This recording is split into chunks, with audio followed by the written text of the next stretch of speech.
Hey everybody, this is T.S. Madison, and if you are trying to grow your business, brand, or product, why not advertise with me? Email me at booktsmadison@gmail.com so that you can get in on our comprehensive advertisement packages. Unique visits, unique subscribers, honey, a broad demographic. Advertise with me today. Quit talking and listen. Get over to my Patreon right now so that you can receive some exclusive content from the TS herself. Who you said? The TS. Patreon is filled with one-on-ones, exclusive content, behind the scenes. You can even chat with me in there, me and you. It's just me and you. So get to www.patreon.com/TS Madison Hinton, and you'll be glad you did. I promise. Some words are too big for text messages, too personal for a group chat, too you for a store-bought card. That's why we built Say It in a Card. And now version 2 has landed on iPhone and Android. Send your actual voice, your actual face, record a video message that hits different than any greeting card ever could. Cards that move, glow, and unfold. Animated moments that feel alive. And when you don't know what to say, our AI emotion coach helps you find the words. This isn't just a card app. It's the most human way to say something that matters. Built for the moments emojis can't cover. Say It in a Card. Version 2 is here. Download it free today. Alexa.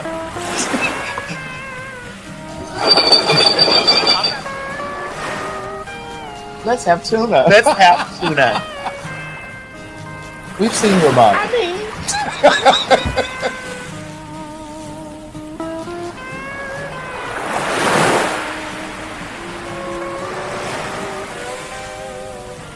If you've never been to the DR, this is the time to go. Book your ticket and get your ass down to the beach, baby, because the Fags are going to be in Punta Cana. That's right, October 21st through the 25th. Pin mob! Pin mob! Pin mob! You hear me calling your name? God damn it, the TS is celebrating her birthday, honey, of the Big 4-9, October 21st through the 25th, down in the Dominican Republic. That's right, we are having a PhagTawlk birthday bash for the TS. Bitch, get your tickets right now at www.PhagTawlk.com. And always remember, don't meet us there, bitch. Meet us there at the Big 49 birthday bash for the TS in the Dominican Republic. See ya. You ain't gonna have no other choice but to see me because I'm in everything. There it is, you ain't right gonna have there. no other choice but to see me because I'm in everything and everywhere. Ooh. I'm in film, television, streaming, music, bitch, and pornography. Bye. The views and opinions expressed on this program is just that. Views and opinions. Don't take any of it serious. But I will warn you, viewer discretion is advised. Ladies and gentlemen, get ready for some fact talk. You met me as me. Yes.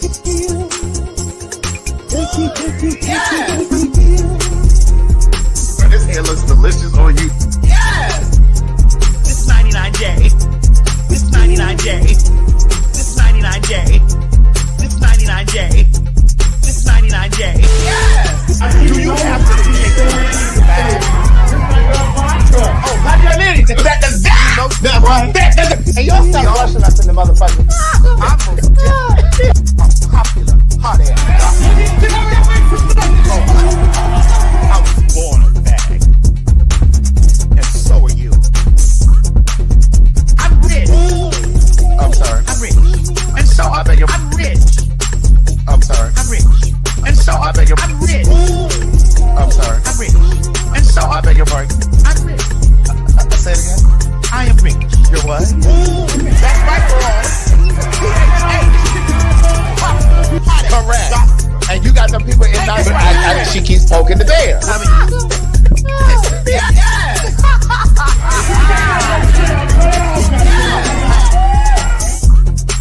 and that's not the other one, but that counts. Girl, what is this long burgundy or what? This is 99J. 99J. Yes. Thank you. You met me as me. Yes. for them, pure for all.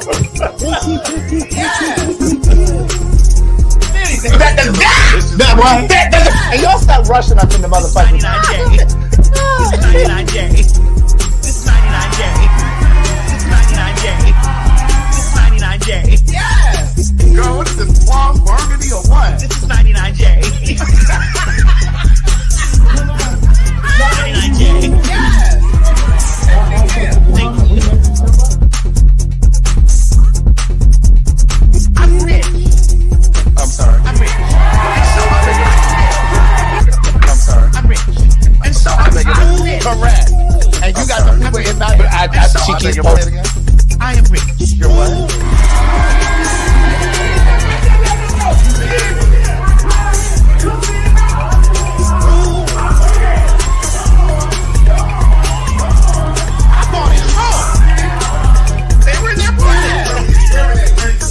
Creation of a photo shoot, and they had her be. They had her. Yes. Yes. Come on, y'all better be real nasty. All the way back to Philadelphia. We just made up with the people over here in Philly. And stop worried about The faggots! right. Yeah. We ain't going nowhere! My God, today.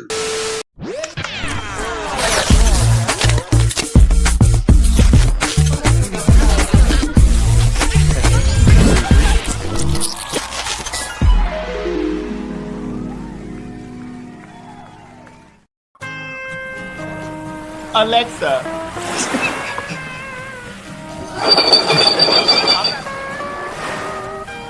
Let's have tuna. Let's have tuna. We've seen your body.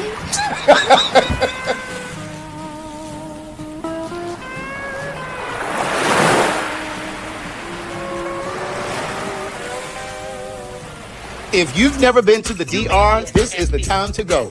Book your ticket and get your ass down to the beach, baby, because the fags are going to be in Punta Cana. That's right, October 21st through the 25th. Pin mob! Pin mob! Pin mob! You hear me calling your name. God damn it, the TS is celebrating her birthday, honey, of the big 4-9, October 21st through the 25th, down in the Dominican Republic. That's right, we are having a PhagTawlk birthday bash for the TS. Bitch, get your tickets right now at www.phagtawlk.com. And always remember, don't meet us there, bitch. Meet us there at the big 49 birthday bash for the TS in the Dominican Republic. See ya. Some words are too big for text messages, too personal for a group chat, too you for a store-bought card. That's why we built Say It in a Card. And now version 2 has landed on iPhone and Android.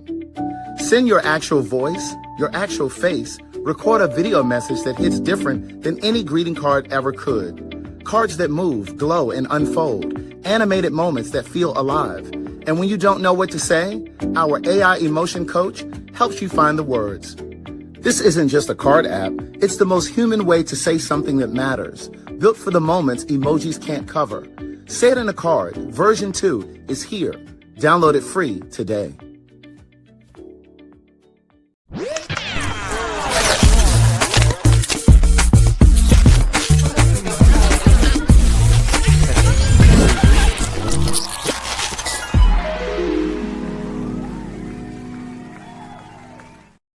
And don't you come in here telling these people that I made you fall off that motherfucking jet ski, bitch. I mean, girl, it's not in the system. Is it in the system? It's in the system. Well, can we play the tape? Oh, yes. Can we roll the motherfucking footage? Yes, we roll can. roll the footage. That's what I need. Get out of here. Come on, Randy.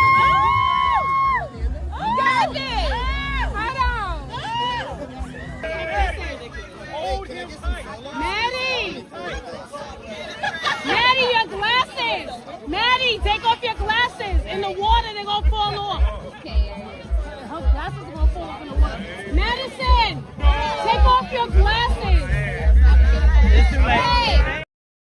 Size over. I don't want to see what. That's why I didn't post them. So does that start? Does the one that you about to send start right No, here? it don't start right No, there. it starts when you get on, and then it starts. No, Right, well, send that over. it don't start right there. Because Your Honor, the evidence. Wait a minute, will you got show. it from the computer from the.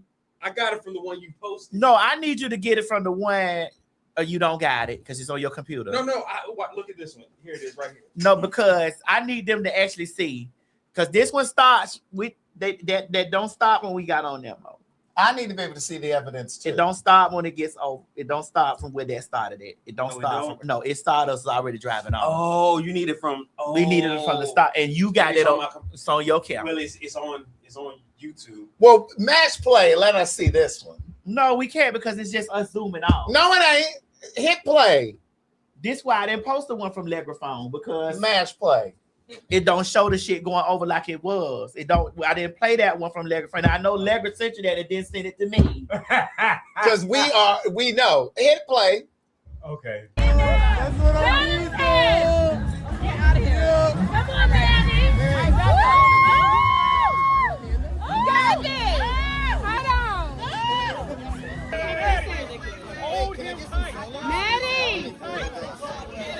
Maddie, your glasses. Maddie, take off your glasses. In the water, they're going to fall off. Her glasses are going to fall off in the water. Madison, take off your glasses. It's too late. Hey. They ain't expensive. She be all right.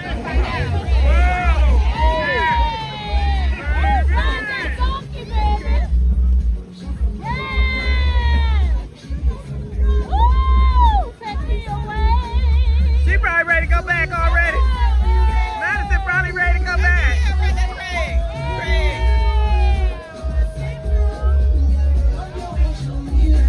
Look at these two. Ah!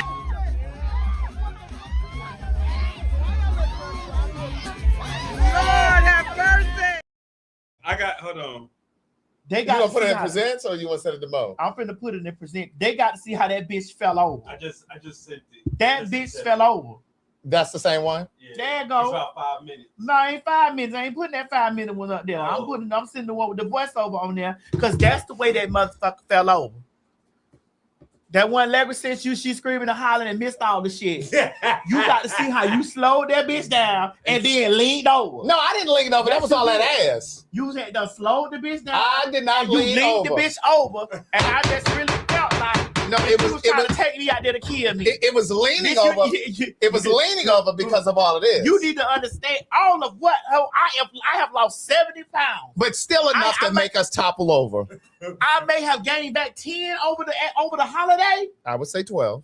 15. Girl, let me tell y'all something. So we out here, the Maddie Mom. I need y'all to see how this bitch jet skiing. I'm on the back of the thing with this woman Craig, and I can't believe how this lady just stopped the whistle, got scared of water, and was like, girl, stay on, and then just whoop, just flip me over like that.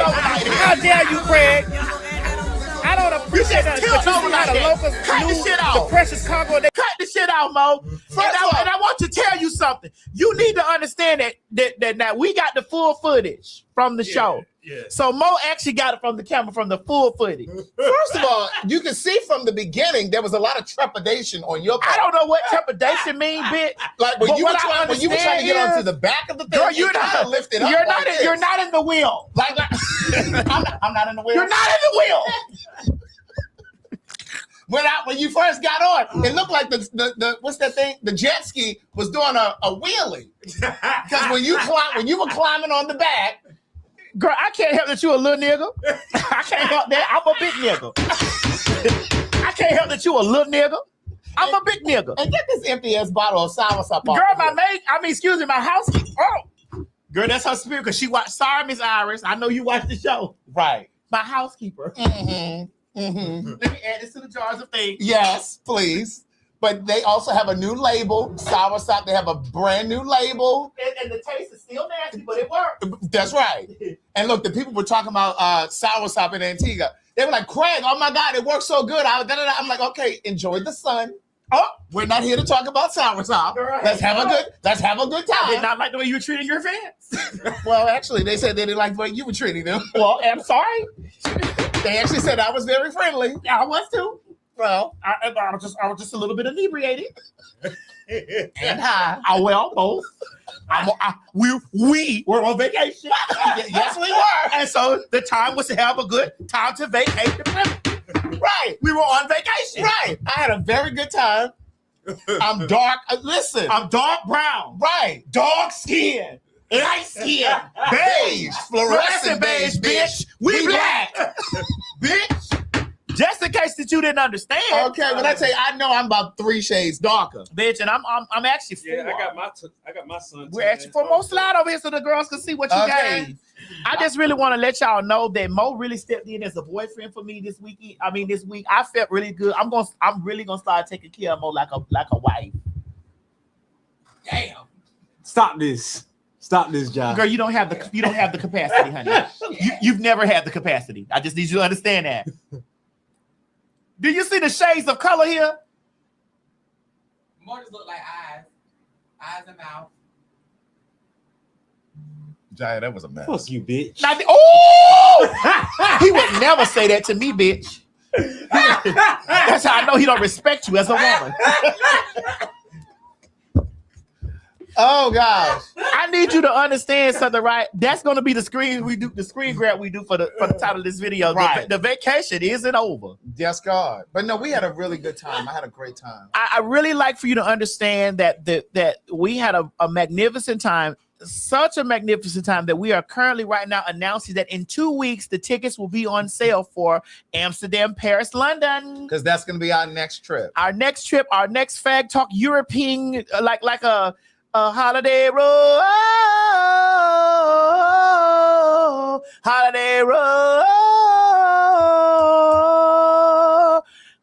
European Lampoon. the PhagTawlk Lampoon vacation. Right. The PhagTawlk Lampoon Vacation. So the plan is for us to fly from here to Amsterdam. We're going to spend 3 days in Amsterdam. We're going to spend 3 days in Paris and 3 days in London. Now, if you don't have the money, it's okay. You can save now.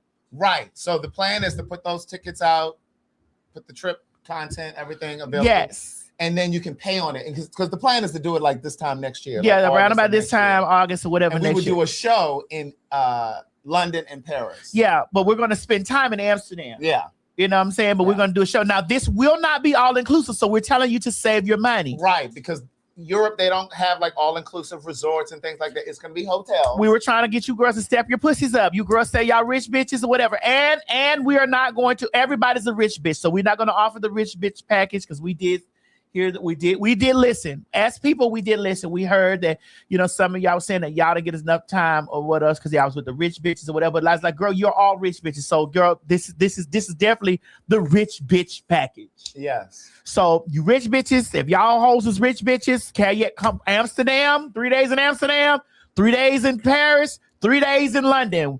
Now, if you're already over there, if you are our international fans and you're already there, the tickets will be on sale for $100. For you, well, it's going to be a little more than that.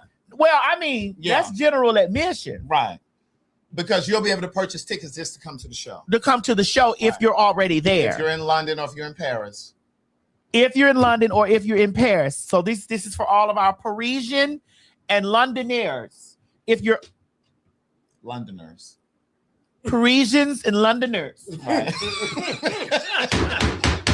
If you're already there, right, you will have the opportunity to spend. Now, don't come to Amsterdam and try to get on the stuff with us because we're not doing that. If you're not a part of our elite group, the Pin Mob, if you're not subscribed to the Pin Mob, the elite group, we are going to heaven. We are the heavenly. We're part of the 144,000 to try. That's right. You already know this is a setup for where we're going. Yes. And then also, Allegra was also saying... No, this is the setup for where we're going. Oh. The new ager versus the 20. Our girl, Jasmine. Okay. Yeah, we're going to go directly into that after we discuss this. Yes, for sure.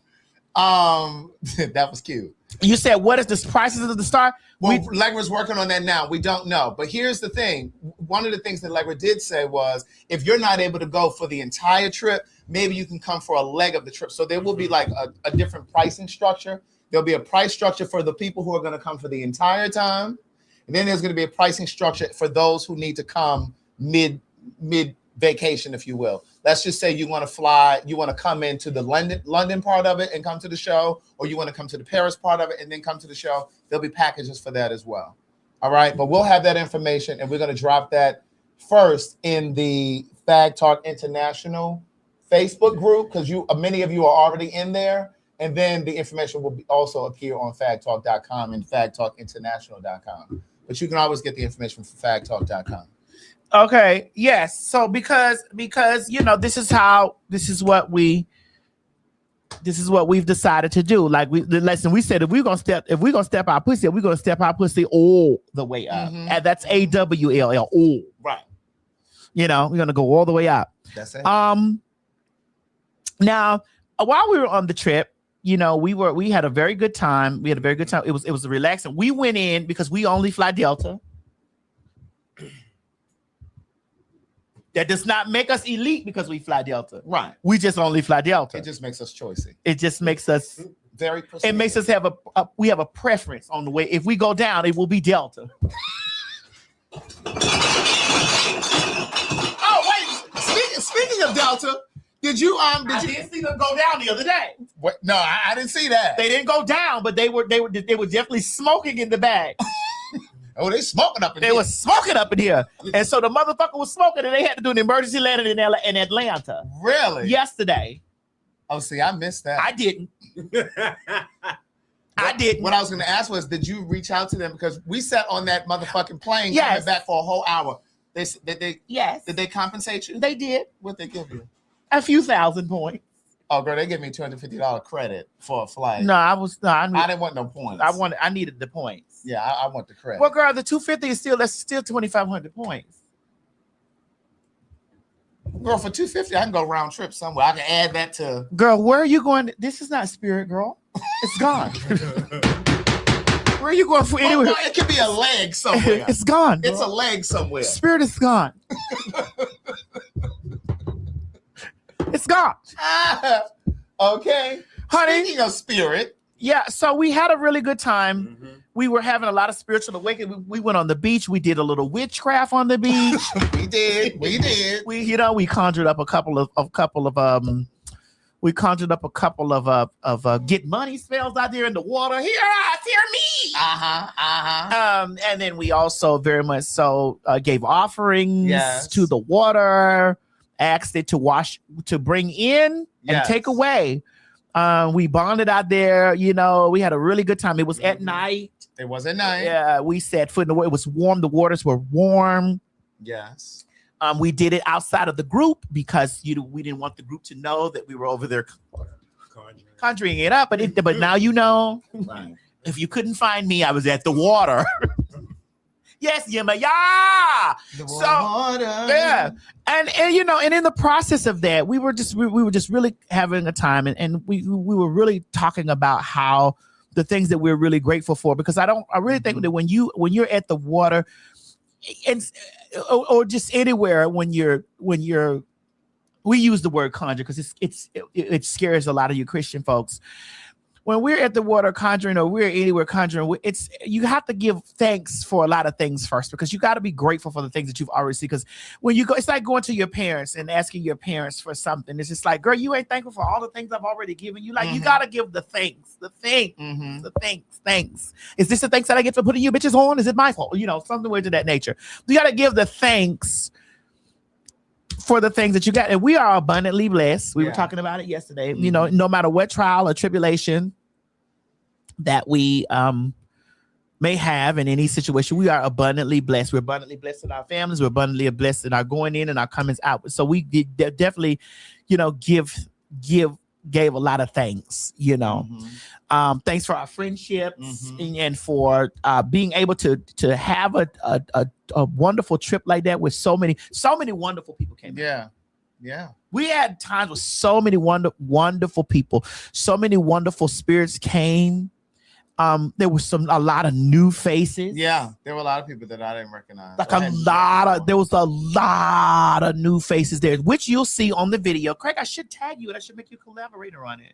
You already posted it? Oh, well, I haven't started. On YouTube, you can make collaborators. Can do it yeah, I've seen that. I've never done it, though. Well, because, I do with Outlaws. Oh, okay, yeah. That's why I'm going to be done today by 2:30 because at 3, the new episode of Outlaws comes out. With Laverne. Yeah. Are we going to talk about that a little bit? The next, on Sunday. Oh, okay. After it airs. I'm dying to know what she said. You'll see. They will all see. Okay. Okay. I know. Mm-hmm. But they will all see. Okay. Laverne was not, she was no holds barred. She was in the raw element. She was in her black element, honey. Yes. Okay. Oh, okay. For this interview. I don't understand what that means No, for this. You understood exactly what I was saying. I don't. She was black during that interview. She was in her black era, and I lived for that. I lived so for it was all. a moment. Bitch, I lived because an era usually speaks to she was space and time. No, Laverne was very much so like, bitch, listen, I'm not to be controlled. So is that her way of saying that if she wanted to date a MAGA cop, she could? That's her business. No, that's not. She didn't say any of that. That's not what she said. You have today at 3 p.m. Eastern Standard Time. You will be able to watch. So on your way So she said, "I won't be controlled." No, it was the fire in her to let me know, like, bitch, that's Laverne. Did she speak about the whole MAGA cop that she was dating? Yes. And she spoke to the way that the public received it, and she spoke to the way of how she felt about it. Mm-hmm. You know. Mm-hmm. That's all you're gonna give us? Yeah. At 3:00 today, you'll be able to watch. We'll be done by 2:30, so that the girls can get up, honey. After they watch this, they can get up and go over there and get them a piece of that on the YouTubes down there to the premiere for Outlaws. Yep. So if she's going on this interview talking about like she didn't have any regrets about it, she didn't say she didn't have any regrets. Were you there, Jaya? You remember what she said? How do you feel about it? Can we have 30 seconds more, please? I want to know how you felt. Yeah, about but we Jaya. need 30 seconds first.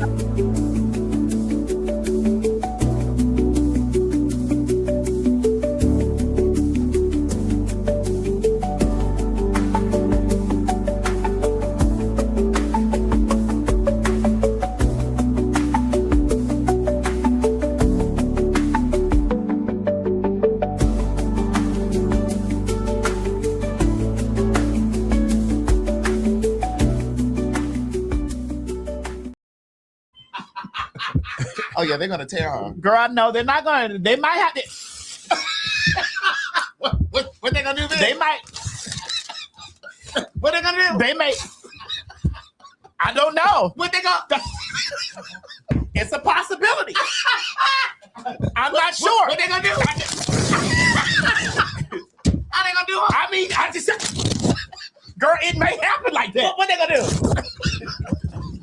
I don't know. What they gonna do?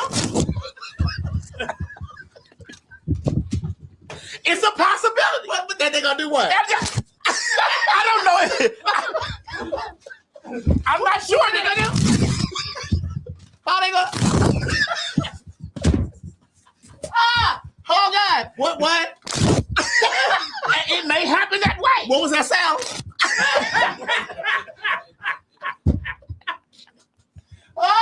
Oh God! I don't know. Oh God! I'm just now. I sat there and I had told her. I said, "LeBron, you know the girls are gonna."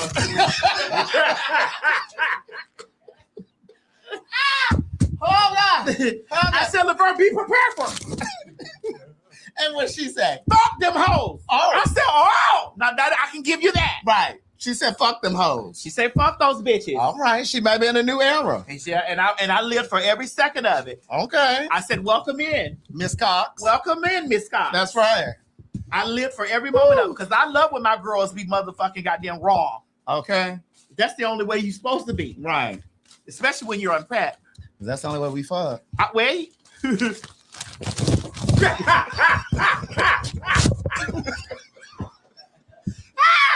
Oh God. Oh God. Oh God. You know. All right. That is too funny. So Jasmine. Yes, she did the 20. She's a new. They call her a new ager versus 20 Christian. Yeah. Do we have the screenshot of it? Yes. Hold on, right. Now y'all move Which one quickly. first? Now y'all gonna have to move quickly with us because the show's gonna be over at 2:30. Right. You want that one first? Yeah. And then show her so they'll know exactly who she is. So this is Jasmine. I know many of you probably Jasmine's already follow Gardens. her. That's my girlfriend. Jasmine's Gardens. Yeah, I've been following her stuff for a while. I really align with a lot of what she talks about. And so she did a conversation on YouTube. I can't remember the woman's channel, Dr. somebody. I can't remember. But Jasmine is representing New Agers, those who have walked away from Christianity, but still have a belief in a higher power. And she was in conversation with Dr. Daff. Yeah, thank you, boy, guess what? But then it was 20 women who are representing Christians. Right. And it was such a spirited conversation. I actually watched it on the flight back from Antigua because it's a 2-hour conversation. And so it took me through most of that flight. And I thought she made a lot of great points. She made lots of points. She asked questions. And there were moments where I felt like she actually gave those women pause. I could tell she gave a few of them pause because some of them were like, I like the way that you think. And and you could see that their cogs were turning. But similarly, the ones who didn't outright agree with her, they became a bit tense when she said certain things. But still, I knew she had them thinking, because one of the things they talked about was the difference between manifesting. We talk about manifesting here a lot. I talk about manifesting a lot on my live stream, but just talking about writing things down and putting them away and allowing, like a vision board, that's manifestation. Yeah, like all of those, you know what I mean? Definitely what I do. I'm a vision boarder. And Jasmine talked about utilizing crystals and stones. And so she made the distinction and she said, I don't necessarily believe that the stones itself have power, but it's the intention behind the stone that you put behind it. It's just kind of like this spray that we have, like this money spray. This like this spray, you correct. Again, manifestation. Open your hands, ladies and gentlemen, receive. Now, money is not going to come because of this, but because of the intention behind it. Because of the request that we have to the Holy Spirit. That you send out. So she said, well, here's the thing. She said, manifestation is no different than you having faith. Faith that something is going to happen. Faith that something is going to materialize. And so one of the girls on the Christian side said, you calling her? Yes. One of the guys, one of the women on the Christian side said, Jasmine, what's going on, sister? We're talking about you now on the show. Girl, we are discussing you right here on the show right now, girl. You did a magnificent job on the 20 versus 1. Now, I didn't like the New Ager because, like, they could have just said witch, sorceress, goddess, whatever it is. They could have just said the things. But I understand why they didn't say that, because that would have probably deterred, quote unquote, Christians from even watching. You know what I mean? Probably would have. I mean, I think they at the very least could have called me a spiritualist or an occultist. Yes. But I think people probably still would have tuned in because they enjoy this type of debate. For sure. Jasmine, are you whooped up? Can we send you a link so that we can chit chat about it for a second? Or no? Because if no, you could just cut your camera off, because we the people are in the comments like we really applauding you for the good job that you did. Like, you don't really necessarily. Yeah. And I could just send you a link. Yeah. Okay, I'm gonna send you a link. You don't got to get on camera. Okay. Okay, Mo, send me the link where I can send it to Jasmine. Okay, I'm finna text you the link now, because we want them to hear you through the system, girl. Okay. Yo, you did that. I was over here so proud. We watched it on our, because we were in Antigua, and we watched it on the way back. But I had been watching it already because I was like, this is my girl, Oh, thank you. Yeah, I'm about to send you the link now, baby. Okay. Okay, bye. Well, while we're waiting for her to get to the screen, one of the things that she talked about was the difference between manifestation and faith. And so she drew the comparison and basically said, me manifesting is no different than you all having faith that something is going to come to fruition. And one of the women said, on the Christian side, said, yeah, but you got to be careful with those stones, because depending on who's using them, there's evil behind them, and it could be evil. And then Jasmine, she touched it. I really wanted her to drive it home, but again, you got to remember, it was just her talking to 20 different people. She did address it, but she said it's no different than when you go to a church. You don't know the intention behind the pastor until you know the intention behind that pastor. You understand what I'm saying? So just like there are pastors who get up and preach from a place of flesh and not a place of spirit. So it's no different. We got some pastors in here we're going to throw in here in this accountability course. One out here fucking off with little boys and another one over here stealing money. So again, and while we're in that department, we are going to talk about Sydney Starr. Oh, we definitely gonna talk about that. Because I need for a motherfucker to understand that I see you pussy ass sloppy ass bitches over there trying to loop me into that shit. If you were really into the things like you were supposed to be, you would have known I cussed that hoe out bitch sitting over here 2 years ago. I ain't fucked with that bitch since for 2-3 years because she sat down with that raggedy bald head ass motherfucking hoe and didn't clean that shit up. And to that trap jaw ass bitch, Jasmine Clark. Jasmine Chanel Clark. Bitch, you don't know me. I done told you about playing with my motherfucking name like that ugly asshole. And I really don't even cuss at you like this, bitch. But I done told you about playing with my motherfucking name. Strong jaw ass nigga. Okay, Jasmine is here. Jasmine is here. Hi, y'all. Hi, Jasmine. Hey, Jasmine. Okay, Craig, drive it. You look cute. First of all, Jasmine, I want to tell you congratulations. Thank you. I didn't get an opportunity to really tell you congratulations on your wedding. I did watch all the stuff. Your wedding dress was beautiful. Yes, I love the way that you incorporated all of the earthy things into it. And I'm glad that listen, now here's what gagged me about you getting married. I didn't see it coming. I did not. I've been following you for a while, and I don't always comment. Every now and then I will, but I usually would just hit a like. But I think I did comment on your wedding something, and I was like, you really look pretty. You really look beautiful. Thank you. I appreciate that. A lot of people said they didn't see it coming, so I think that's fine. Well, you saw it, honey. They said you had put it in the cauldron and cooked it up, but I was like, I don't want to believe that. I told people, wait, by November of 2026, I'm gonna be married because I'm tired of this shit. And here we go. Well, one of the things that I wanted to ask you about the conversation that you just did, was there anything that after you looked at it that you were like, damn, I wish I had said this, or I wish I could have driven this point a little bit more? Many things. I wish people talk as long as I did. Like, first off, they told us we'd have 15 minutes per the different prompts that we had, and we had 5 of them. And there was a lot that got cut out, and I think it's because we kept going over time. So I didn't even know how much was going to make the cut, but they told us we were having a conversation and not to cut each other off, but also to feel free to jump in. And it's like, how the fuck do you jump in without cutting somebody off, right? Be as respectful as possible. Also, because in these discussions with Christians, they often say that I'm condescending, and I know I'm very matter of fact, and I know how that condescending, and I didn't want that. I wanted them to know that we are open, we are towards them. It's just something I chose to divest from.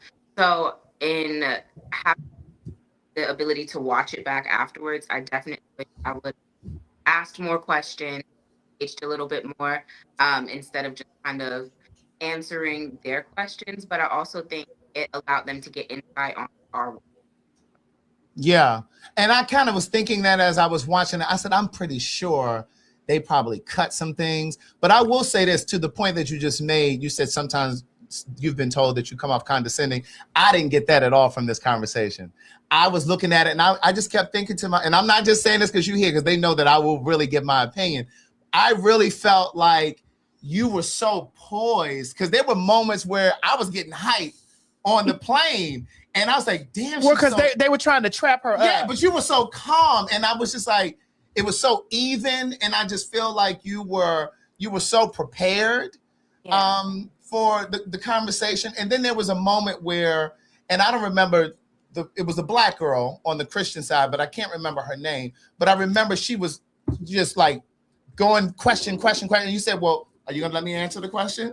And I was like, yes, because like, girl, like give her a moment.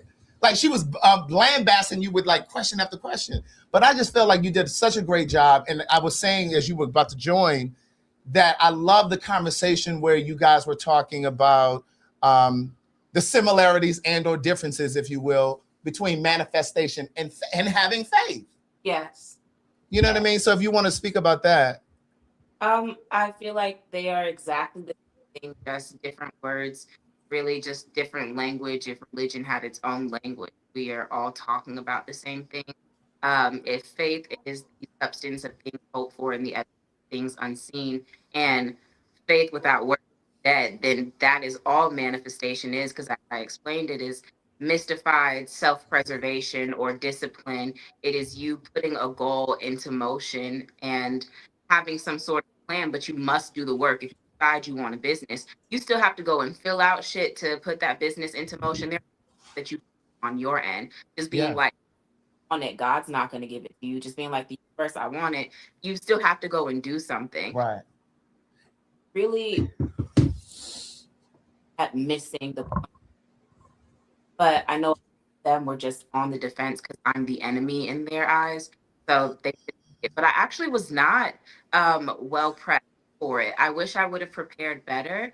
I came on thinking that it was going to be a conversation. Honestly, I haven't watched the Dr. Dash show.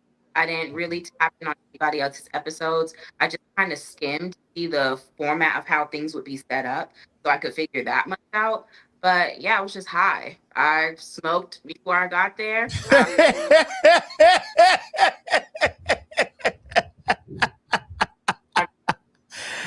Girl, I saw the girl trying to get you together and was like, girl, can you manifest your way out of hell? And you was like, I'm not going to hell. Right. I don't know how we got there, but in her follow-up, she's still asking the same question. I'm actually getting ready to go try to facilitate a conversation between her and the others online on TikTok to see if we can talk about some more things. But I don't know if that was supposed to be her way of trying to make me feel bad. I think when Christians are working on bringing in souls into the kingdom of Christ, they should approach with fear. If your God is love, the first thing you do shouldn't be trying to scare me. You're going to hell. Bitch, Yeah. I'm not worried about hell. So, and you said something along those lines in the conversation. You said you all have tried to basically chastise me or guilt me, and you said I haven't done that to any of you, and because I definitely noticed that in the conversation. But the other thing that you said that kind of stood out for me too was when I think it was during the conversation about manifesting and having faith, and you said, well, you all have faith that you're going to meet God or have a judgment day, but you have to wait until you die and get to the other side to know that that's actually going to happen. And they're like, well, no. And you said, no, you don't know this for sure. You won't know for sure until we all get to the other side. So I just thought it was a great conversation. I could definitely tell that you had some of their mind, the cogs were definitely turning in some of their minds, and some of them were very receptive. Like I don't remember her name either, but this was a white girl. She had her hair slicked back in a ponytail, and she says, I like the way you think. And then she basically told you she had a lot of church hurt from when she grew up. So I think she was thinking, and then the girl that you chose for the very end to talk to her one-on-one, I think she was thinking. And I think the other ones who were kind of difficult, if you will, were thinking too. And I think that's the way that I think that's the way they showed that they were thinking, but they were trying to resist. And I think they kind of became a little tense because you had them thinking. On camera for sure, off camera, things are all very different. So 19 out of the 20 wanted photos, wanted to have me on their podcast, wanted to tell me how interesting and intriguing I was after. So I think I had a great portion of them. But while they felt like their goal was to end. And so they were only focused on being on the end. I do think a lot of them were a lot more. Yeah. Jasmine, we're not going to keep you long because I heard you say that you're getting ready to get on TikTok to do a conversation about it. I have a question. When did you have the awakening, being that you were a preacher's daughter? I know you said it was like 8 or 9 years ago, but. Yeah. So really quickly, when Nipsey Hussle was killed outside of his door, I remember the day when it happened. That was March. I found out about it on day, so I thought it was a hoax. April 2nd, I was like, oh, this is real. And I had this obsession as a Christian with looking up celebrities because I was always worried about their soul. Are they going to hell? Are they going to heaven? So in looking him up, I found a video of his mother pouring libations on YouTube. And right underneath that video, there was a video by a man named Brother Keston, and it was called How Christianity Strips You of Your Spirituality. I watched that video, and he was basically like, your enslaver would never free you. So why are you so tied to this religion? It was just a deconstructed video, and I'm sure if I watched it now, I'd have some like points that I disagree with, but it was the eye opener. So I initially left the church to get away from the church hurt so I could focus on my relationship with God, because I was like, maybe I don't need to pull back, maybe I need to incorporate my ancestors, so on and so forth. But the more I kept seeking out what I felt was spiritually aligned, the more I saw more of myself, more of my people, and less of this God that I had been given. So yeah. How did your dad, the pastor, take it? Not right. Well. Probably had maybe 4 or 5 different conversations, each one a little bit different. Sometimes him being more receptive. On my wedding day, he told me he was proud of me and to keep doing what I'm doing. But I don't know to what extent that actually applies to, or what that meant in totality coming from him. But yeah, he did not take it well. He was very disappointed. But yeah. Yeah. Well, I want to applaud you for because that's a very difficult thing to do. It was. To be a part of something or raised in something for so long, and then to just say, girl, just have a full awakening in front of everybody, and then they're like, what are you like? And to go totally against what you've been raised, like, are you a witch? You're saying you're an occultist, you're going to hell. And you're like, you just have so many questions, like, and when you're up under the dogma of it, because it's the dogma for me. Yeah. I don't have anything against God. It's the church that's my issue, and it's the people that are who call themselves representatives of God. You made a valid point in your conversation. You said we are now in the worst shithole in this country, and these people are using God's name to do it. Is he? If I was God, I would never. Motion detected at side garage. Be in my name doing outrageous shit, but yeah. Well, Jasmine, thank you very much for being here. If you want to give them your social, you can, because I see a few people asking what's your social. Jasmine Garden 23, 3.8 million followers counting. I'm not verified on TikTok yet, but accounts or those bots trick you. I'm verified everywhere else. The Jasmine's Garden on Instagram, Threads. Thank you for having me. Of course. Thank you for being here. Listen, I love you, sister. I'm going to text you, and just chop it up, because I had your old number, but I'm going to text you now and just chop it up, because I know you and Trent was talking about Halloween, and we gotta see how we're going to do that. Yeah. Okay? All right, my love. I love you. I'll hit you today. Thank you so much, and you did a great job, and we are so proud of you. Oh, thank y'all so much. Thank you, Mama. All right, bye. That's my girl. But one of the other things that, and I think I said it to you because Madison and I talked about the interview a little bit yesterday. One of the girls, it was a white girl on the episode, she had a tattoo scrawled right here. And I'm like, well, you representing the Christians. Now, according to the Bible, you're not supposed to tattoo the temple. You ain't supposed to have You ain't supposed to have that. So, shit, you ain't supposed to have that. You girls ran motherfucking red lobster out of business about that endless seafood. Right. That endless shrimp, that endless crab. You Christians ran red lobster out of business. What? Bitch, because every Sunday, you motherfucking hoes were down there having crab dip. After church. Okay. Y'all down there to the barbecue pit. You can't sit. Your pig ain't safe around you fucking Christians. A pig ain't safe at the barbecue around you fucking saved folks. Right. So it's just like, how do you decide what things you're gonna abide by in the Bible? Well, because the God came to do this and all this other shit that they fucking start be talking about, and then we like, well, he's strict on this and then not on this, and you bitches love calling me misogynistic and then using scripture. Have you read your Bible?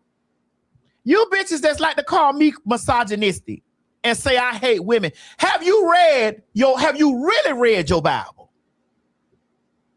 That's the question I want to know for all you motherfucking tired, foot dragging ass bitches that love to call me misogynistic and use scripture. Have you really read your Bible. Because your Bible ain't got shit to do with no woman at all. Will knock one of you hoes in the head with a rock, will drag you bitches out of the street and tear you into 12 pieces and give that shit to different niggas, will throw you out there to a motherfucker to save a nation that will get fucked in your ass, your eyeballs and your ears and everywhere else and tossed on the sidewalk. Your Bible tell you about this. That's the most misogynistic shit, bitch, that you could ever say. Don't even use the word misogynistic, bitch, with me if you ain't said that about your Bible. Hello? You hoes ain't even supposed to be in the pulpit.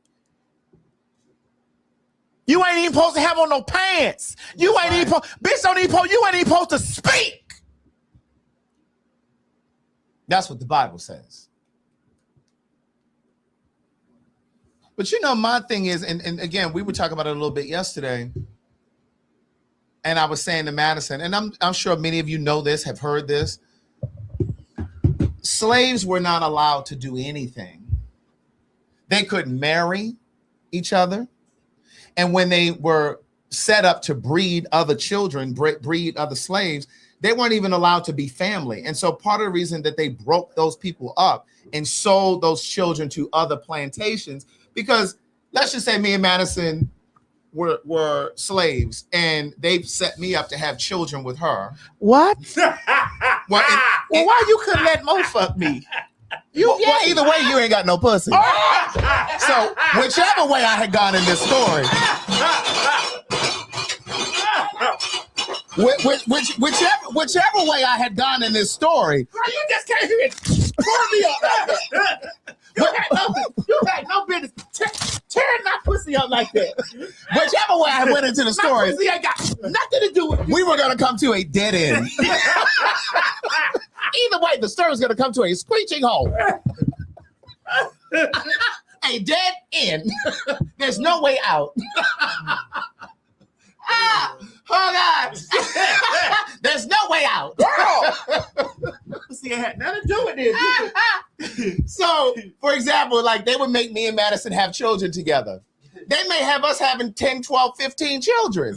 They're not going to let all of those people, that same family, stay together on the plantation. They're going to break our children up. They're going to put 2 over here, 3 over there, 5 over there. Because, like I was saying to her yesterday, our family could become larger than the slave owners' family. The plantation. Yeah, and then we've been and killed them. We've been and had a revolt. So that's part of the reason why they would break up the family. We'd have a coup. Exactly. So my thing is, if they wouldn't allow us to raise children, have families, get married, but they only allowed, we couldn't learn to read, couldn't learn to write, but you could learn to read the Bible. That's the only thing you could do was read the Bible. What sense does that make? It makes perfect sense when you're trying to control people and by the mind. And you still have black folks generations later, centuries later, who are so beholding to the Bible. So it's just about critically thinking critically, right? It has nothing to do with you not believing in a higher power or believing in God. It's about questioning the nonsense. And it's part of the reason that people go to church week after week, month after month, year after year, not questioning the pastor.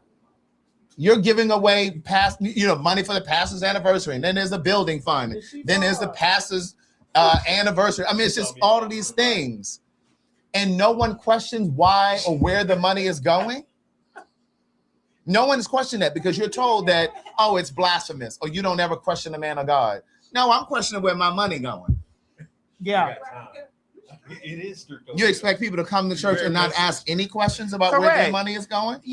Well, I think personally that the relationship with the higher authority, with God, the Creator, should be established individually. Absolutely.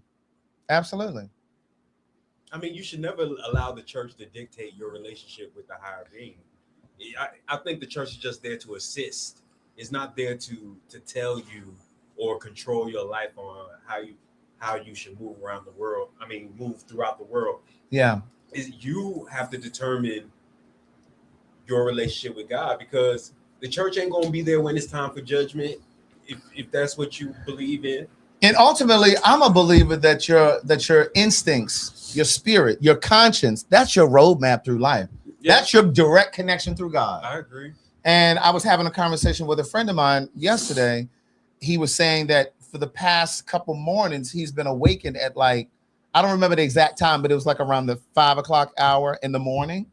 And I said to him, I said, you know, I have a spiritual teacher that shared with me that between the hours of 3 a.m. and 5 a.m., those are God's hours. Those are the time, like if you're awakened during those times, what I've learned to do and what I've always done since once I learned this, I started asking, what is it that you would have me know? What are the next best steps? Why am I basically asking, why are you waking me up this time of morning? But the simple answer is because those are God's hours, and that's the time where our inhibitions are down. Like we're not, you know what I mean? Because we're sleeping. We're pulled out of our sleep, and that's when he has our attention. That's when because you're not trying to get to work, you're not driving, you're not on the train. Like those are the times that he's able to pull us awake. And that's when you're supposed to use that time to ask, what is it that you would have me know? It told me to leave relationships before. It said, ladies, God is trying to tell you something. Sing God is trying to tell you something. Sing God is trying to tell you something. Yeah! Yeah! Speak, Lord. If I were you, I'd say yes. Speak, Lord. Speak, Lord. Speak to me. Speak to me. Speak, Lord. Oh, speak, Lord. Speak, Lord. Speak to me. I hear you, Lord. Oh, I was so blind. Hold on. Can't sleep at night. And you wonder why. Let me go. Maybe God is Trying to tell you something. Oh, you can't sleep at night. can't sleep at night. And you sure wonder why. Maybe God Maybe is trying to tell you something. Shit. okay. But yes, Well, listen, I told the spirit showed me a password to a nigga phone. you did. That's the truth. Yeah. The spirit showed me a password to a nigga phone, and I needed to know what was in there. Bitch, I was laying in that bed, that motherfucker was big as day. And I was like, this is not true. It can't be. Mm-hmm. I was like, it can't be. Give me a tissue, Mo. I said, it can't be. Right there. It can't be. Mm-hmm. That motherfucker went over there, got in the shower, got in the shit, left his phone over there with the full confidence. Okay. Laid that bitch flat. Laid it like that. And see, this is why I had Go ahead, because you out there in the street now. I had learned how to be a nigga from a nigga. Mind you, I would look and be like, damn, ain't nobody texting him. Right. Because he had went to take all the, use it, because on the iPhone, you can cut where your messages show up. I was like, damn, don't nobody text him, and he a good nigga. Ain't nobody texting him, ain't nobody, But the spirit was like, no, you need to go in now. And I was asleep one day, and the motherfucking thing said it was big in the sky. I was laying in my bed and looked up, and the motherfucking password to that nigga phone was in the sky. And I don't give a fuck who don't believe me or whatever, because that motherfucker let that phone lay right there and got in the shower. Like it was just nothing. And I was like, and that bitch said, that sound? That sound, bitch, when it unlocks. Yeah. I said, oh, bitch. And I pressed that text message button over there where it had no numbers up there. Bitch, and it was loaded from top to bottom all day. So I'm just scrolling.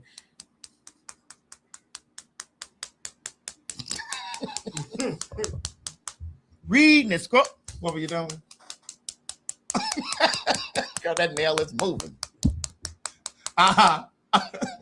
Sound like she whipping it. It was just conversation. Right. It was just conversation right before they got in the shower.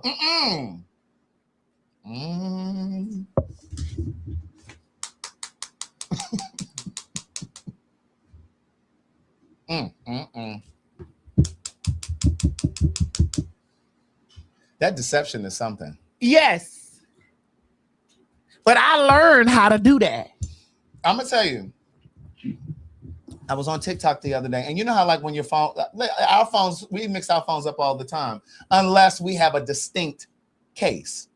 She said that one time her man, he walked away from his phone. She said she took her phone case off her phone and put it on his, and put her case. You know, she swapped the cases. And so when he came out, he looking for his phone, but he don't think she got his phone because he think she has her own phone because she didn't put her case on his phone. She just going through the messages. She found everything. And the people in the comments say, oh my God, that's brilliant. Let me think to do that. I would have never thought to do that. But I just feel like, and I've done it before, but I will never do that again. I will. Because, and I'm gonna tell you why I will never do it again, because my instincts alone are enough for me to be done. I don't need tangible proof anymore. I do need tangible proof. I don't need tangible proof. I mean, I know my instinct, but with the spirit right in the sky, it's over. Because see, I'm telling you, the spirit woke me up one morning. It was like, you need to leave this relationship. You need to leave.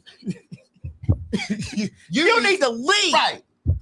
But the spirit has told me personal stuff, but also business stuff too. Like ideas have come to me, you know, things like when you have your mind set on some sort of a vision or dream for yourself, those are God's hours as well. Those things will come to you in God's hours as well. It's not just about somebody getting over on you or stealing or whatever, but yes. Treated you kind. Sweet destiny. Oh, you had a vision of love, bitch. Carry me through desperation. Now, that's the only time I thought Whitney was shook. It's no shade. I was shook too. It's no shade. Okay. I appreciate that. But you said something very important when we were in Antigua. Tell me what I said so I can repeat it just to make sure that I said it, because I'll deny it if I said it and you said Anita it. Baker. Oh yes, if Anita Baker, if Whitney Houston had Anita Baker, Whitney Houston's catalog versus Anita Baker's catalog, Whitney Houston could never. Yeah, she could never. Anita it's Baker. No shade. Whitney could never. We didn't say voice. We didn't say vocally. We said catalog. Now, because if Whitney had all those same songs, but the gag is Whitney would have been an R&B diva. Yeah, she wouldn't have crossed over because. Well, I mean, but the thing is, she wouldn't have crossed over, girl. But you got to think about it too, though. Whitney would have put a different spin on those Anita songs, but she wouldn't have crossed over. It depends on. Craig, sorry, those are not pop songs. Those but those are rhythm and blues. They are rhythm and blues. But what I'm saying is, if the arrangement was different, I'd like for you to understand Whitney's arrangement would have been different from Anita Baker's, and the music would have been different. Now I will tell you a song that I think that would have crossed over. What?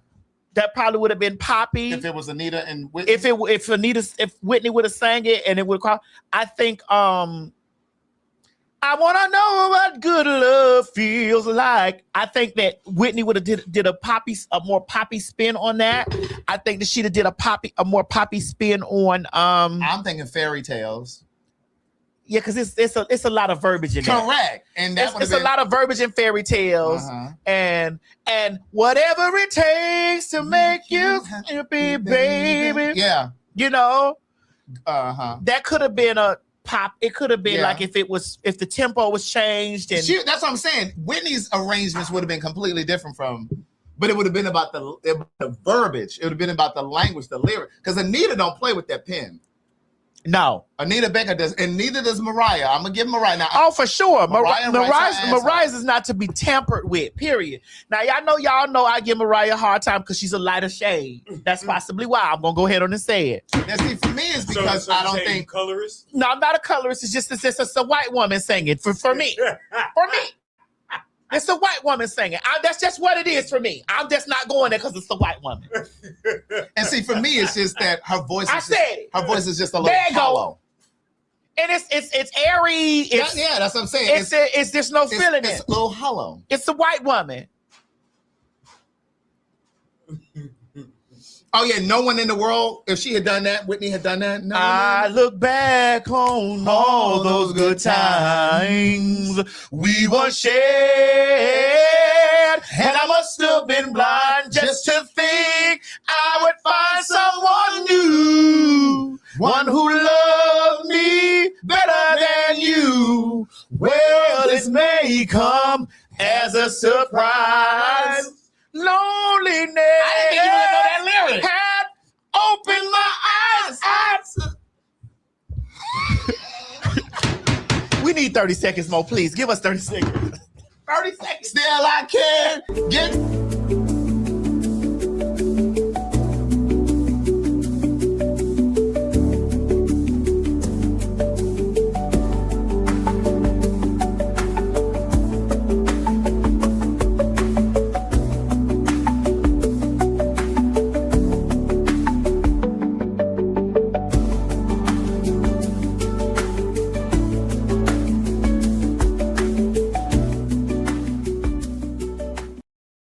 No one in the world can love me. No one in the world can love me. No one in the world can love me like you do, baby. Every time I'm with someone, love you is all gonna back to your arms again.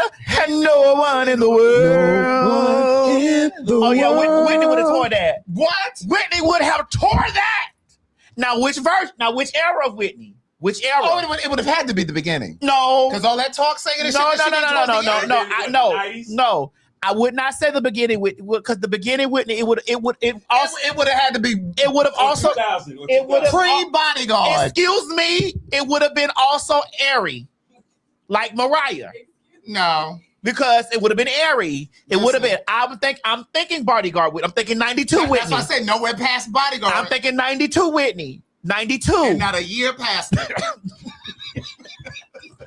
Because between them Newports and that motherfucking crack. 92 Whitney. You better lay low. You better lay low.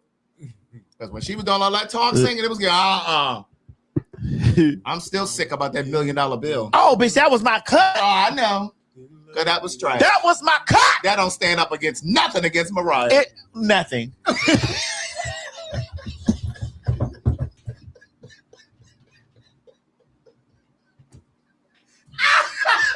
Don't do that. Mariah got her. No. We talking about $1 million bill. $1 million bill. $1 million bill can't hold the camera. It can't stand nowhere near Mariah cut. Nothing. Not even none of her demos. Okay, that's true. It can. She's there. It's not going. She's there. She definitely because she's standing there looking, and I'm like, girl, what do you see, girl?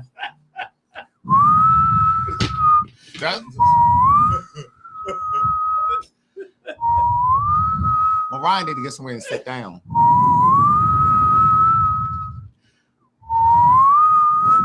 Really? Since we're whistling in the dark, let's move right on to Sydney Starr. Again, just because motherfucking a trainee, put her on the screen, do it. Just because a trainee has done something, just because a trainee has done something does not mean that all trainees, bitch, it's a whole heap of shit that I don't motherfucking speak on, bitch. I didn't speak on this last Boosie conversation. I didn't speak on that. It's a lot of shit that I didn't speak on. I didn't speak on that bullshit because, bitch, I was on vacation and I seen you weird ass bitches out there talking about my response was weird. You know what was weird was you motherfucking hoes trying to put me and this bitch in the same fucking situation. That's what's the weird shit. Again, I like my niggas 30 and over. Over 30. Bitch. And it was nothing weird about me saying that, bitch, because what you were trying to do was act like that I'm into young boys, bitch. I seen all that shit. I'm on vacation, can't even chill. Right. I got the tea in real time. Right. I woke up, I'm talking about some other shit, and next thing I know, they was like, oh, well, Sydney been implicated. And so I'm like, what? What kind of, and I said, well, I don't know. Like, you bitches write all kind of crazy shit in my motherfucking comment section when I'm fucking live. And so my response was, what? I don't know. Like, I don't know nobody's business. I know my own business. Right. I'm on vacation. But I think it's important to say also, because I saw a lot of queer people, and I'm saying queer because some of them may be gay, some of them may be trans, saying that this sets us back as a community. No, it doesn't. It sets her back. it sets her back. Yeah. Because when white people go out here and do this crazy shit, do you think white people listen, they voted this nigga into the White House. I walk through the day, through my life every single day looking at white people like you should be ashamed of yourself. And there are plenty of white people walking around who don't feel a thing, knowing that this man has driven this country into a hole. COVID wasn't enough. Now we can't eat fucking lettuce and shit. It's the lettuce. It's the lettuce, Greg. The lettuce.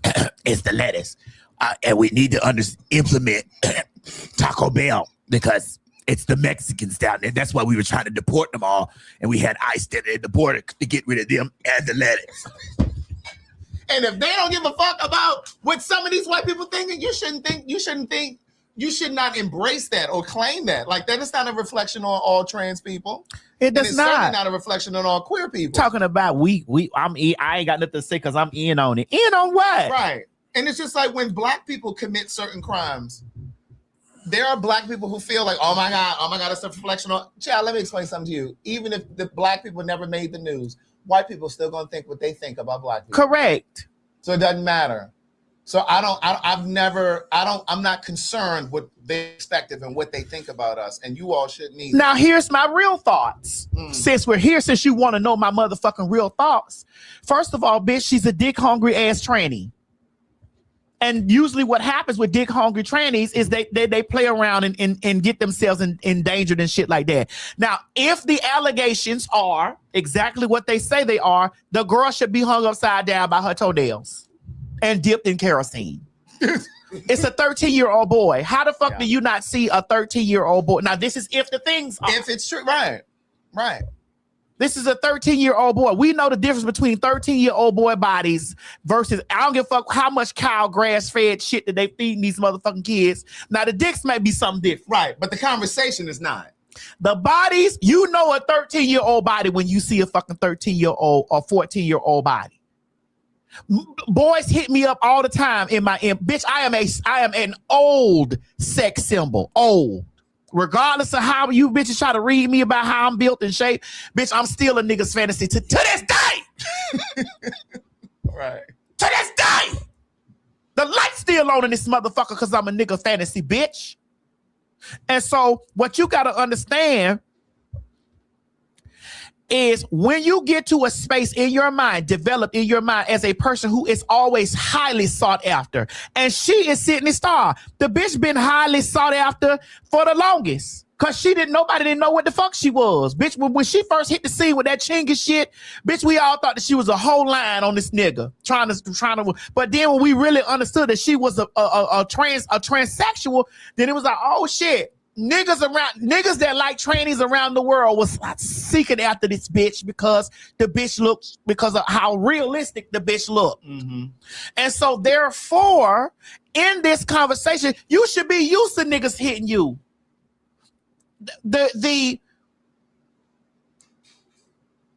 I'm not disgusted by men, but I get disgusted. We've had this conversation. Mm-hmm. I get disgusted with the way trannies lust after niggas or crawl on the ground, be this way, because I don't do that. Yeah. But you know that that's rooted in a validation. Yeah. You know what I mean? Because in some ways, it's almost like, oh, he's okay with me. So it's just like you're willing to accept it and take it from wherever you can get the attention. Because in some people's mind, it's just like, well, not every man is going to be interested in me. So let me just take on the one that is. Yeah. And so you should be, yes, that's absolutely crazy. From the shit that I was reading, it's like you over here in the corner. Come here, boy. You luring and doing all this shit to a boy. It's like, girl, sit your dumb ass down. Yeah. Sit down. Yeah. Sit your stupid ass down. Like, girl, you really over here thirsting after motherfucking boys like this. Thirsting. Hit that comment, Mo. Niggas is, I really want y'all hoes to understand that niggas is not that important to me. And this is why when a bitch, I see you raggedy ass hoes. I really wish I'd have took the time to clip some of y'all motherfuckers clips and put this shit on the damn. I really wish that I would have put some of you hoes that talking about my response was weird. No, my response was not weird. My response was very much so I like my niggas grown. And I don't run after niggas. That ain't what I do. So that's my opinion of it, bitch. Don't try to loop me in that fucking shit and then gonna say, I tried to make this about me. Of course, because you hoes trying to make this shit about me. Right. So what the fuck you mean I tried to make this about me? Yes, I made it about me to let you punk pussy bitches know that that's not what I do. Right. I don't even look at niggas like that. Mo is a prime witness. I could walk through a group of niggas and bitch and what's going on. Niggas. And I'm like, hey, I'm good, baby. Hey, how you doing? Again, I turn more niggas down in American Express, Visa, MasterCard, and Discover combined. Combined. So that was my motherfucking thoughts on the situation. I don't chase fucking niggas. So I would never be in no position like that any motherfucking way. Bitch. And I'm on vacation. Fuck that hoe. Because I didn't fuck with that hoe when that bitch took her motherfucking tired ass over there and sat with that dirty ass motherfucking foot dragging, cockeyed kid having ass bitch ass Tasha K bitch. When that bitch went over there and sat and let that hoe get on the motherfucking telephone and tell y'all that I called her to try to stop her interview. I don't give a fuck what none of them ragged ass bitches doing. And Chanel, Jasmine Clark, or whatever the fuck your retarded eye looking ass bitch, you goofy eye ass, trap jaw having ass motherfucking hoe. This is your last warning about fucking with me, bitch. This is it. Talking about where are the girls? The girls is on vacation, bitch. Get you some motherfucking vacation time, bitches. Get off my nuts. Ugly ass motherfucking hoe. Ugly ass bitch. Get off my nuts. I don't fuck with that bitch, and I was never gonna run to trying to defend no pussy ass motherfucking hoe. Cause what I let you hoes know is, bitch, the bitch that you want to get caught and grab is not. Just like that shit when that shit was going on with Dominique. Why TS? Cause TS knew that she was gonna be out in 21 days, bitch. And you hoes were trying to link me and wrap me up in that shit then. Fuck you, bitch. I don't have to steal, bitch. My pussy good. My pussy good, bitch. I can throw that bitch up on the motherfucking goddamn paper napkin and say, bitch, it's popping, bitch. And if you think a motherfucker that didn't want it then want it now, bitch. But I think it's weird that they feel like you have to address or speak on any Well, they issue. say because I address everything else, or because I said, and them hoes is still mad because I said black women need to take accountability for the role that they play in the DL culture. Oh, where's that video with that girl you just sent me? The role. Bitch, the role means you involved, I'm involved, Jaya involved, Mo involved, the role. That means we all got a role to play. You bitches is still mad about that. You're still upset about that, and I still stand on that, bitch. Everybody that's a part of the bitch, the same thing I said to Boosie raggedy ass. You sit over here, you always talking about fag this and fag that, bitch, and you don't even see how much you contribute to the fag, to the D. Shut the fuck up!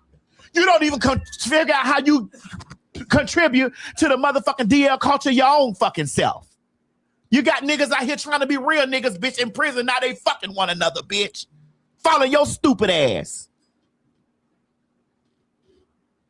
You bitches always got some shit. You hoes be sitting here with your legs crossed, your nuts crossed, your pussy lips tied up, wanting God to punish me. Bitch, guess what? I am anointed by thee.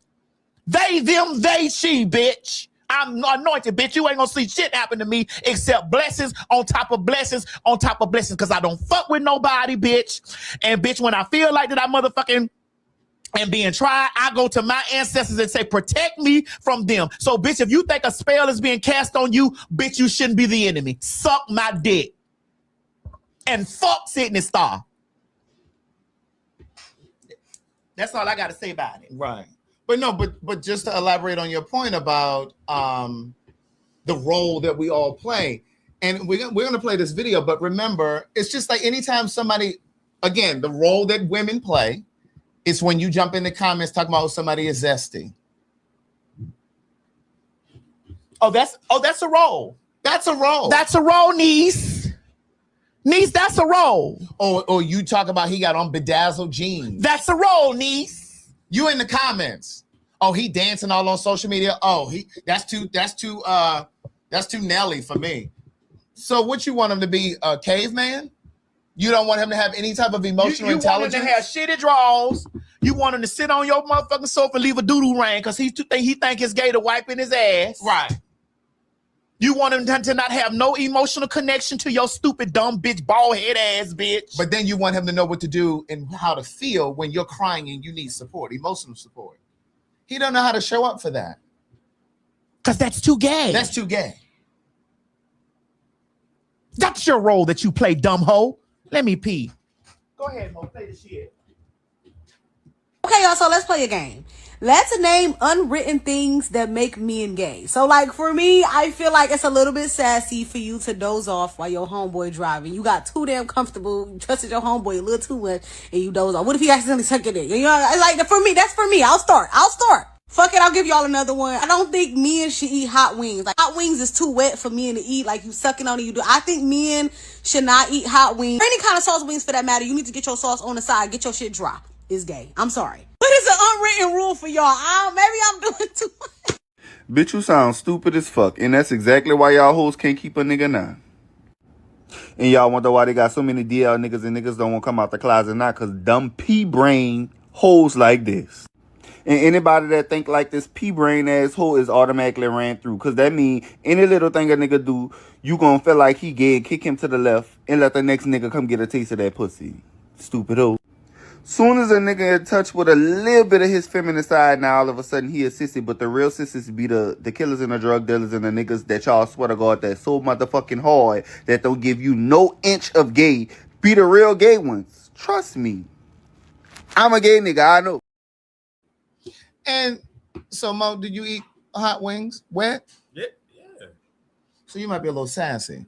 Well, Mo is a little sassy. And you're a little masculine. Actually, you're very masculine. Oh. She ain't, you know, You a motherfucking lie. You know she ain't on estrogen. I know she ain't. She ain't on That's moms. why her back big like that.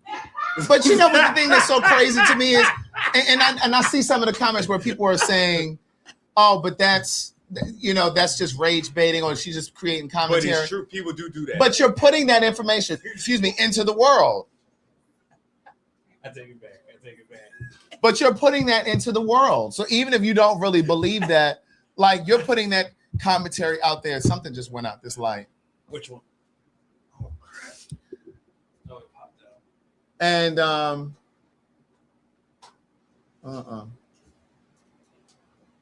there we go. But you know, but they talk about well, it's gay if you and your homeboy are on FaceTime together. What? Yeah. And I say this every time we have these conversations. This is part of the reason why a lot of straight men are dropping dead at 40, 45, because they have no place to put their emotion. They can't even talk. They can't even feel. They can't go to their homeboys. They can't go to their girlfriend because the girlfriend or the wife is going to say, oh, he too emotional. He too soft for me. I don't want to hear all of that.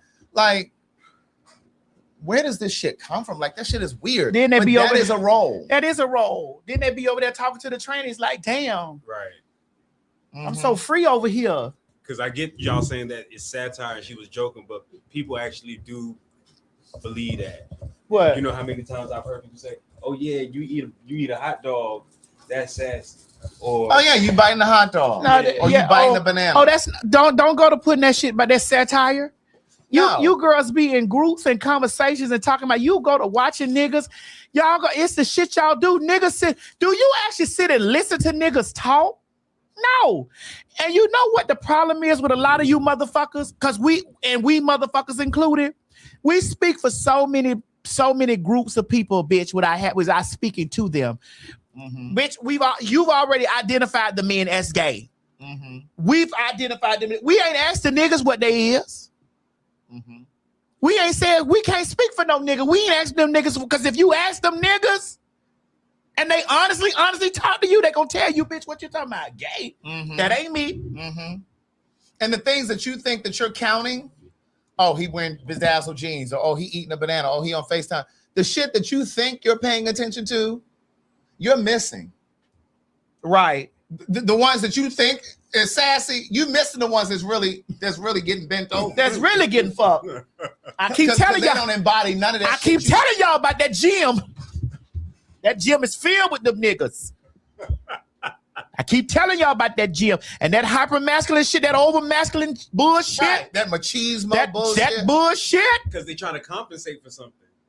Right. Compensate for something. Right. And that always jumping up, want to beat a punk. I be like, them the ones, girl. And the ones that's quick to hide their gayness or their sexuality behind marriage. Y'all better go get my second book because I talk about that man I was tearing him up. Because that Corey Holcomb that keep his mouth on punks. Right. That's a nigga that you got to watch.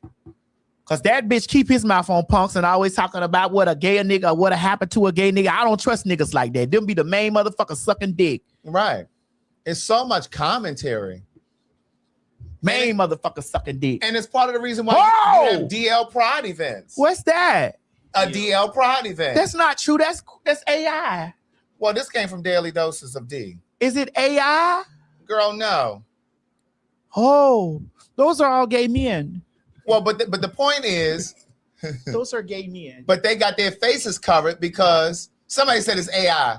Well, whether it's AI or not, the point is there are definitely DL events, whether this is AI or not. We're not gonna pretend like there aren't. Wait a minute, you talking about the bathhouse downtown? Well, that's a lot of DL events. And these secret sex parties. Oh, that don't let the train, and they don't even let the trainers in. Cut that off, Mo. And they Cut that definitely off. be over there on sniffies. Cut that. Oh, cut that off. Cut that off, Mo. Cut it off. Okay. Yeah, they be on. I don't listen. They don't let none of the trainers in there.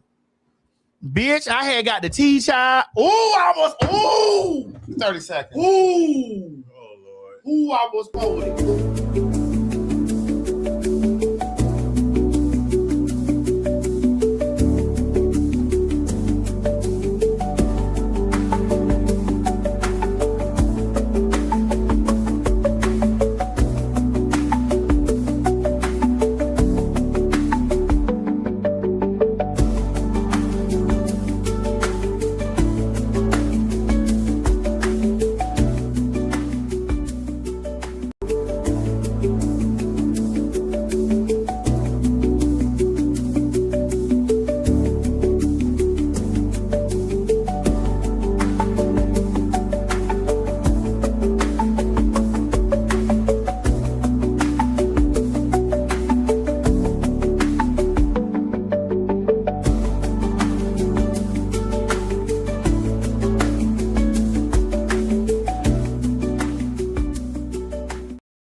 Engagement is off. Don't you do that. I ain't got nothing to do with that.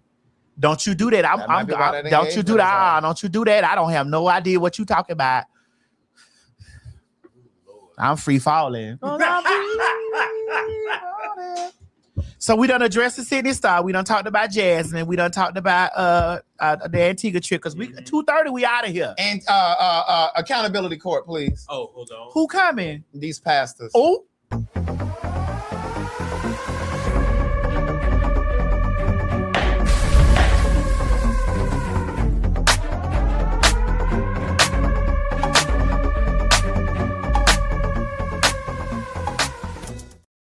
Now, in the spirit of what we were just talking about, Pastor Kenny Baldwin of Crossroads Baptist Church has been arrested for sending 15 nude photos to a teen boy. Is he? Oh.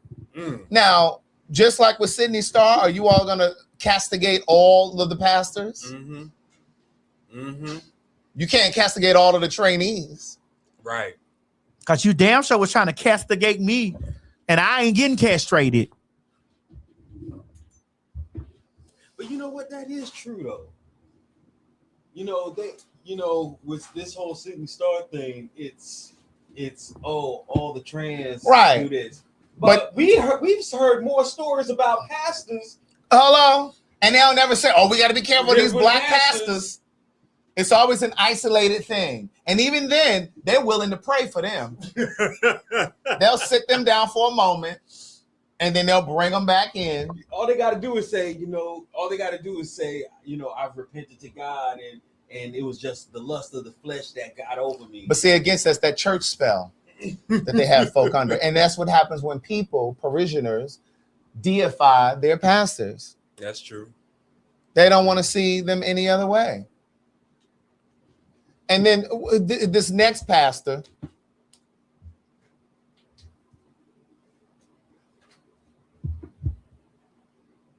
pastor convicted on 25 counts after allegedly stealing $340,000 from his own congregation to fund a gambling habit.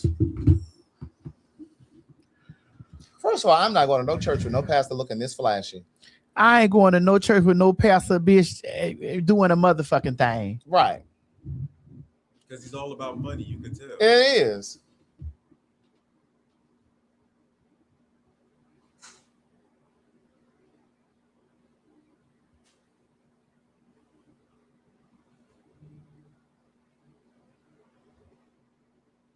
Mo, you have anything to say about this? Which one? You want to send it? You want to screenshot it and send it? Mo, do you have anything to say about this? About what? Hold on, we about to send it over.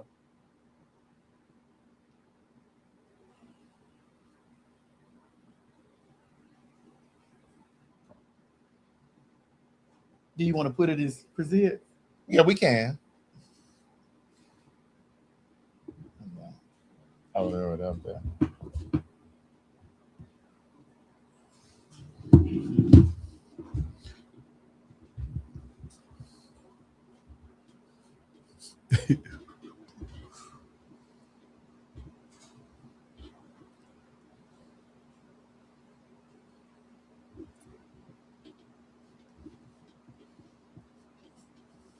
That says Senegal. I'm not from Senegal. We know, but you from Africa. It's still Africa. You're African. Okay, so if I said no, I'm just no, Mo. I did read something the other day that said Nigeria is one of the most gay country, one of the gayest countries in Africa, and they put gays to death over there. They do. It's just like these Republicans over here creating all these rules and shit and laws and shit against us, but they fags and trainees. You see, I don't have. I mean, but you see how that works. And do you see how I feel? You sitting over here doing your show, you ain't got shit to do with what them fucking people get fucked in synagogue. And I bet you some of those men, that 70, they probably just as homophobic in their daytime life. I mean, that's why I've never had anything to do with how people. They suck dick in the motherland. Bitch, they suck dick down.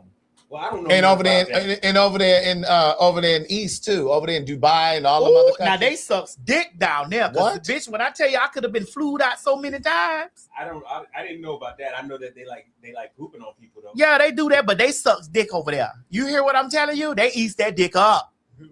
Do you know how many times I would have been flued out first class on Emirates Airline? Oh, so you didn't want to go to Dubai? Bitch, I don't want to go nowhere near that. I told her, listen, y'all ain't finna be saying, holy nothing. You got flown out or you were about to get flown Bitch, I took the money. What was that word? Flown out. Flew. F-L-E-W-E-D. That ain't what he's saying. Say it again. I said flew out. Flew. You said flown. I said flew? F-L-E-W-N, whatever that is. Oh, I thought I said flew. No, then you said flew. You first said flew. Bitch, listen, I just want you to know they was not finna be. They was not finna. They was not finna be screaming. Boom! They weren't finna be screaming Allah boom to me. Okay, but no, it's just I don't know. It's really crazy. I'm just so tired of the people that be involved in the situations. Mm-hmm. Being the first ones making laws, the first ones motherfucking trying to do the arrest. They be involved. Like, girl, you think if they lock all the punks up, you gonna be the only one left? Well, you think they try to be the only one left? You think you're gonna be the only one left? So listen, that's what I told all the trainees that want to get sex change. Girl, listen, I'll give all y'all hoes $20 a day on your sex change. Go get it. I want to be the only one left with my bitch. Really? Bitch, go get your sex change, girl. Go get your operation. I'm gonna help you, girl. Because you want to be the only one. I want to be the only one left with a penis. You want to be the only woman left with meats. With meats. With the deli meats. Since we're still here in accountability court. Oh God. Fuck me, kids wanna fuck me, aunties, everybody. Kids? Kids?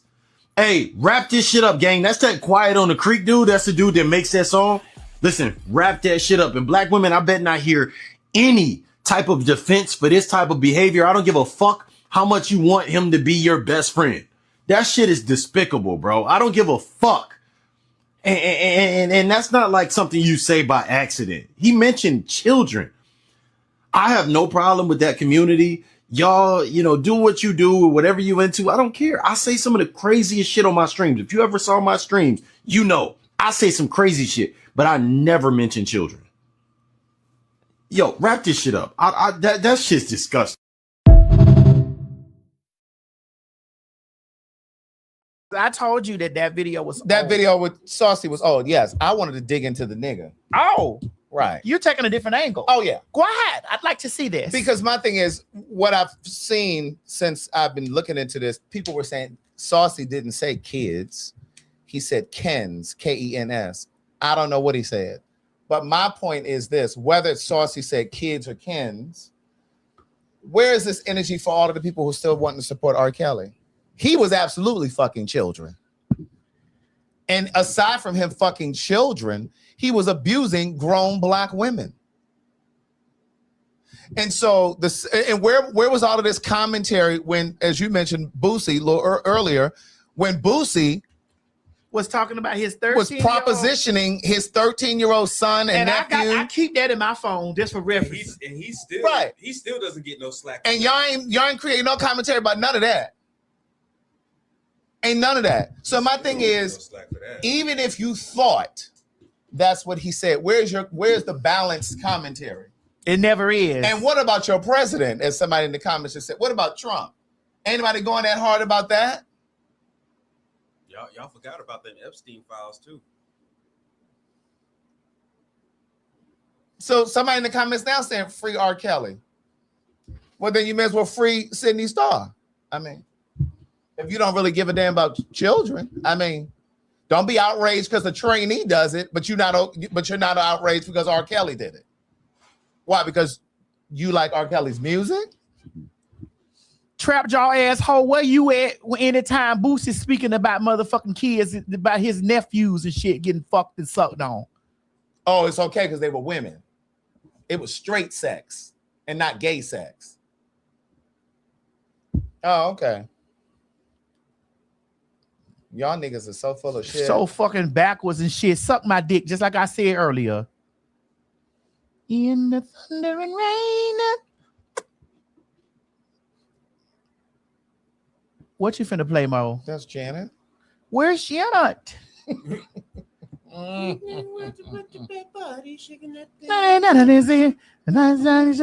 guess I'm gonna have to ride it tonight. Hey. Hey. Here you go again. Here she go. Bring your paper towels, girl. It's all for you. It's all for you. It's all for you.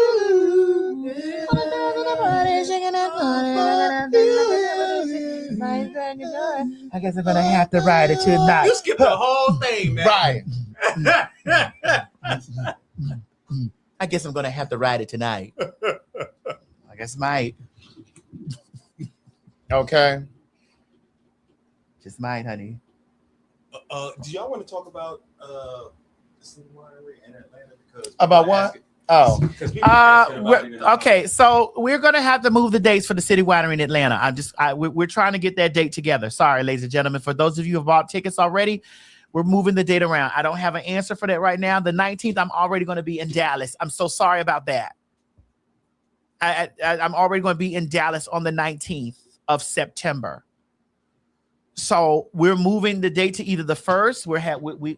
I don't want to argue right now. I don't. So if you've already bought your ticket, you will be able to change. You have the option to either change it to the new date or you'll be able to get a refund. That's just the way it works. Okay. Now, for sure, what's for sure solid is October 3rd and 4th in Orlando. We're going to be Orlando and Tampa, October 3rd, October 4th. Yes. This is for Tampa. This is for Orlando. The tickets will be on sale on the website soon. It's not up there right now for Tampa and Orlando, but we will have those put up.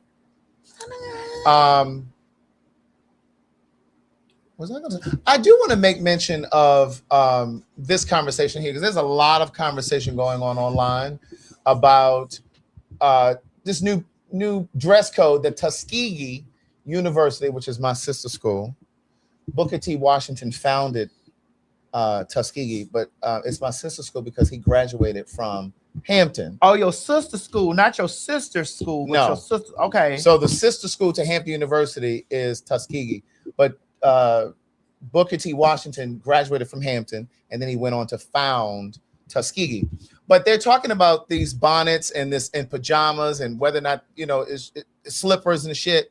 And there's so much conversation going on online about it, whether or not people are for it or whether or not they're against it. A lot of black folks are saying, oh, well, y'all are too concerned about what white people think. They ain't gonna never think. They don't think nothing about us, no way. So who gives a fuck what they think? Then there's these other people, black people, who are saying, well, they do it at PWIs, predominantly white institutions, just like there are HBCUs, historically black colleges and universities. PWIs, predominantly white institutions. That's what PWI is. Okay. So a lot of black people are online saying, well, them white people do it over there at them PWIs. So what's the difference? First and foremost, I'm going to address that section of it, but I'm going to give you my opinion about it. Go ahead. I'd like to know your opinion, Craig. My opinion about it is they need to put them bonnets and shit away, whether you're on the college campus or whether you're at the goddamn grocery store or you're at the airport. Put that shit away. But as far as the colleges and universities go, I just think that college is the place that you go to prepare you for the rest of your life. For me, it has nothing at all to do with what white people think. Because like I said to you all at the top of the show, I don't give a damn what they think. If they can put this motherfucking man in this office in good conscience, bitch, and they walk around the world and don't give a damn what the rest of the world think, I don't give a fuck what they think about young black kids in bonnets and pajamas on the college campus. I'm simply saying that college is the place that you go to prepare yourself for the rest of your life. It teaches you how to budget. Bitch, I can budget $20 for 2 weeks because of being in college. That's Wait a minute. You don't. Wait a minute. No, I don't do it. Oh, I don't I have was to. like, wait a minute. I was like, hold on. I was like, Craig, hold the line. Because I'll go through some money. Yes, you will. Because I was like, hold on. I'll go through some money. Yes, now. ma'am. I'll go through I was some like, money. Craig, hold on a second. Like, you doing too much talking right now. Hold on. Well, once upon a time, there was a boy named Craig.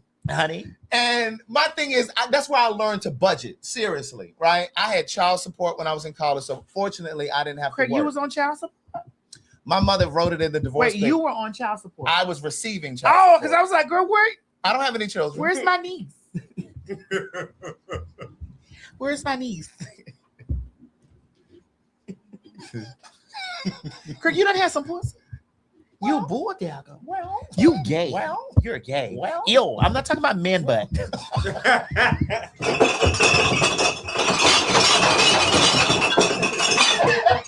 not talking about man butt and scrotum. Oh God. My thing is, it's the place where you go to learn to budget, right? So when you come out of college and you get your first apartment, it teaches you how to manage your money. That's where you learn first. And this is why I always say to parents, if you have young kids that are ready to go away to college, let them go away to college. Don't be so afraid and trying to keep them home. Oh, that's too far. Because if they're going to go have an experience with a man or a woman, it's going to happen. It's going to happen. That's one. Two, it teaches a level of independence that you just cannot get when you stay at home. Even if your kids go to college in state, they need to live on that motherfucking college campus at least the first year. Because it's really how you learn. Pull up that comment right there. That bitch thought he was trying me. Oh, the one about the 3 cars repossessed. Right, come up. I mean, right there. Calm down. Wait a minute. Right there. Wait. Leave it there till I get to him. You got 3 cars. Yeah, I've had repossessions and evictions too. I'm gonna pull him together in a second. I've had those things. Correct. So he's trying to make fun because I said college taught me how to budget, but I had 3 cars repossessed. Craig, don't tear them up too, but sometimes they were just. No, I'm not gonna tear him up, but I'm gonna pull them together. So you're gonna pull him in? No. How do you know it's a him or not a them, they, she? Call them by their name. It says Poppy. Okay. It doesn't say mommy. I can call you mommy and you can still be masked. Hey, mommy. But anyway, here's the thing. It teaches you to budget. It teaches you time management. when is a good time to hang out with your friends versus when you need to study versus when you need to do your motherfucking laundry, when you need to get to the cafeteria before that shit closes so you can have dinner. Like, it teaches you so many things being in college. And what I'm saying about this whole bonnet and pajama thing, it teaches you that when you go into the work world, this ain't got nothing to do with white people, because you're going to have to make a motherfucking living for yourself. You got to earn a living. And even if you become an entrepreneur, even if you're an influencer, you still have to present yourself a certain way. Like, my thing is, it teaches you that you can't show up to no damn job in no motherfucking pajamas and a bonnet. Mo did. He got on his pajama pants right now. Too legit to quit. These are not pajama pants. Too legit to quit. These are not But pajama Mo, listen. pants. There's a time and a place for it. My mother didn't even like for me to go out on the back porch or the front porch in my pajamas. No, the way you treated me so well in motherfucking Antigua, you gonna be a new man. And that's right. Not everybody is meant to be an influencer. Not everybody is meant to be an entrepreneur. And if you are in your pajamas at home, that's a completely different. That's a different thing. If you're working from home, but still, even if you're working from home and you got to get on the Zoom call, you're gonna have a blouse or a button-down shirt on when you turn on that camera. You're gonna be sitting there in no damn bonnet. But the point is, it has little to do. There's some people that just be having the top on and they just have their underwear. Well, that's what I'm saying. So if it was acceptable, then why you can't jump on a motherfucking Zoom call from your house in no pajamas and bonnet? Who you can't? Oh no, well, not with a bonnet, but the pajamas. No. Yeah. Now you might have pajamas on at the bottom, but that top is gonna be presentable. Oh yeah, definitely. That's my point. So it's just like, why do you think that it's okay for you to? Let me explain something to you. If I had children, they were going to college, and I found out they were going to school, going to class in motherfucking pajamas and shit, bitch, they're gonna hear from me. You're gonna hear from my lawyers. That's right. Now back to Callie Poppy, who said budget, but you've been evicted and had 3 cars repossessed. First and foremost, I have not been evicted. I have 3 or 4 times. Oh, okay. Yes, maybe you pulled the wrong credit report. And whoever this is, bun 333 times, but that's my opinion. It's not my opinion. You know you can't move through the world like that. And if you do move through the world, trust, believe, and know that people, not just white people, people are going to treat you a certain way. If you wanted to get into real estate, you can't come and show me no goddamn house or no goddamn pajamas. And no buying it, else I'm not buying that house. I'm not buying no house from you, bitch. Because I'm saying, who is this lazy ghetto bitch? That's right. Bitch, I'm not even going to trust that you can read the motherfucking contract, bitch. But back to Callie Poppy. The reason that my cars were repossessed and I've had eviction notices put on my door, I wasn't kicked out, but the notices were on the door because my shit was late, had nothing to do with me not knowing how to budget. It had everything to do with me chasing a dream. And the resources that I had went into my dream. I was staging plays, selling plays out when I was 26. You may have been working at the mall. And then also I was starting and founding a greeting card business. So my money went into printing greeting cards, getting them into stores, shipping expenses, all of those kinds of things. It had nothing to do with me not knowing how to budget or manage money. Right. So that's the point that I'm making while you're trying to be slick in the comments. But that's my take on the whole thing with pajamas and bonnets. Like, I don't even like to see people in the airport with that shit on. I don't give a fuck what white people doing. And if you want to argue, well, white people do it, well, when have we ever been able to do what they do? We've always known that we got to be 10 times better. So if that's going to be your argument that, well, white people do it, well, when, I have a question. Yeah. Okay, so like, I'm just now realizing this. Really? Stop this. But when, okay, I have hair, and you know, like when I'm on the plane, I like to go to sleep. Mm-hmm. So, what can you use besides like a bonnet or a do-rag? So you put a bonnet on before you go to sleep? No, I put a do-rag on though. Like I wear a do-rag. Well, you're a man. You're a man. Well, it's still, but you see. You're a man. But I look, mean, like, take the do-rag off. If you're going out to dinner, they don't want a do-rag in okay, it. you know, I get that. Or you're going out into a place where it's about presentation. Because you know the associations with these things is ghetto. Even though we don't give a fuck what the people say, we kind of do. Because the association with it is ghetto. Because the people say, like, sir, can you please put on a clean shirt? And can be looking at your do-rag like, sir, can you please put on a clean shirt? And the thing is, it's not even just about, for me at least, it's not, I don't give a fuck what white people think. Okay? Because, listen, I said what I was going to say about the white people on that show in Antigua, bitch. And it was some white. I said, you white people right there, you probably voted for Trump. like, I don't give a damn about that. My thing is, when you're moving through the world, you're setting yourself up to be profiled. You're driving down the street. You could be driving down the street.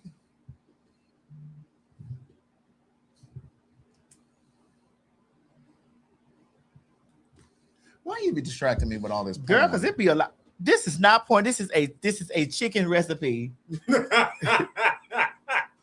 This is a chicken recipe. But my thing is, if you're driving down the street in a $200,000 car or whatever, and you got a do-rag on, you're like a magnet to the police. Should that be the case? No, it shouldn't. Right. But what I'm saying is, when you're driving down the street like that, or you walking through the airport like that, now all of a sudden something happens in the airport. Now all of a sudden they looking at you. Now all of a sudden they interrogating you. They got you in the corner. And it's just like, who was that? I ain't had nothing to do with it. He'd be so pressed.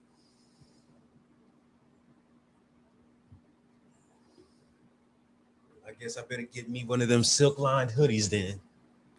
I mean, what you think?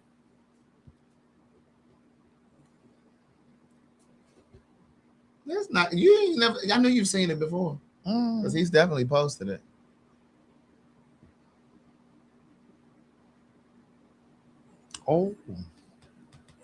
Oh yeah. We didn't talk about this. Yeah, we do need to talk about that. You want to talk about this real quick? Yeah, we can. And we also need to talk about the young black woman who was found hanging from a tree. Oh yeah. I don't think we have that. We don't have the asset in there. I just thought about it. Oh, okay. But this is the kind of conversations that we need to be having. And we try not to bring all of that heavy stuff to the show, but it is important that we talk about this stuff on this show because it's viewed by so many people.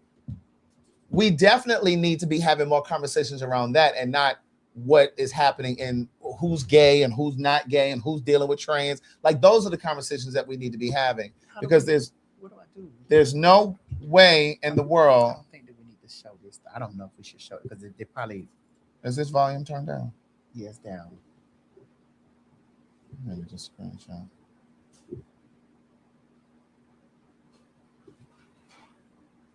No, but you didn't get the part where she was attacking. So do another one. Oh. Craig, there's somebody that had something to say. Get it when right she was there. on this. Back it up and get it to where she was on the other side. Attack, like right there. Yeah. Yeah. But like it's a travesty that in 2026, you want to send it over there? Oh, we could put it on the present. In 2026, and this is not the first time. This is not isolated. It's becoming very rampant. And I can't even remember which city she was in. I know it was a black city though. Mm-hmm. And she was up so far in the tree, it didn't come through yet. She was so high in the tree that the fire truck had to get her down. Oh wow! Let me tell you something. Black people not hanging themselves from no Not fucking at tree. all. Bitch, first of all, most of us scared of heights. I'm one of them. I don't even like to fly. Yeah, that's why I go to sleep. I don't even like to fly. You gotta understand, black people are not hanging themselves from no fucking tree. No. It was Jackson, Mississippi. Mm-hmm. Yeah, and that's a black city.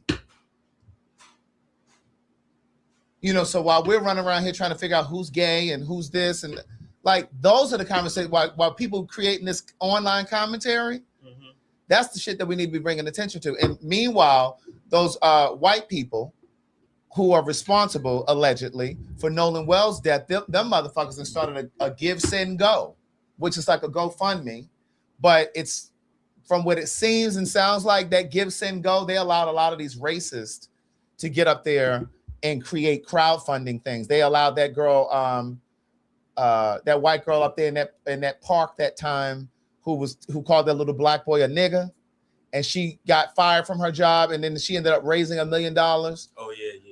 I'm gonna let this lady tell you guys about it. I remember when Shiloh Hendricks called a 5-year-old black boy the N-word on a playground in Minnesota, repeatedly on camera, and people then raised almost $1 million for her. They didn't encourage her to apologize or to do better or be better. Instead, they raised $1 million for her to protect her. because she called a child a derogatory slur and her supporters called it free speech. That boy's family only raised $341,000, but she raised almost $1 million. Now Nolan Wells' friends, the ones who were there when he died, who left the island without him, who took his phone and his keys, the ones who still haven't told us what happened, have a give, send, go for what they've endured. While his mother is still waiting for answers about what happened to her child. And the text of this Give, Send, Go campaign accuses race baiters of attacking Nolan Wells' best friends and not allowing them time to grieve. It's interesting because they don't seem to be doing anything to protect Nolan's mom from receiving hate mail and accusations and threats when she's the one who lost her son.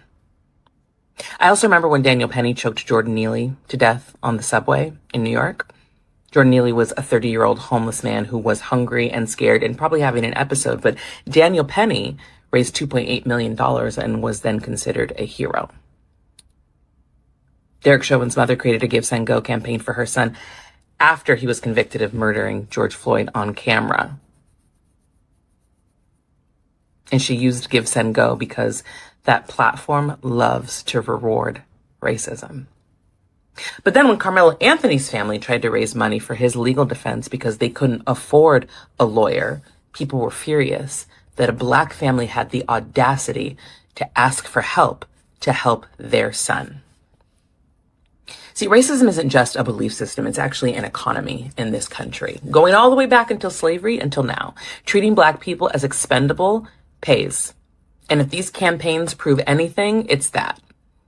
And there's a very specific demographic in this country that will open their wallets willingly to protect white people from the consequences of harming Black people every single time.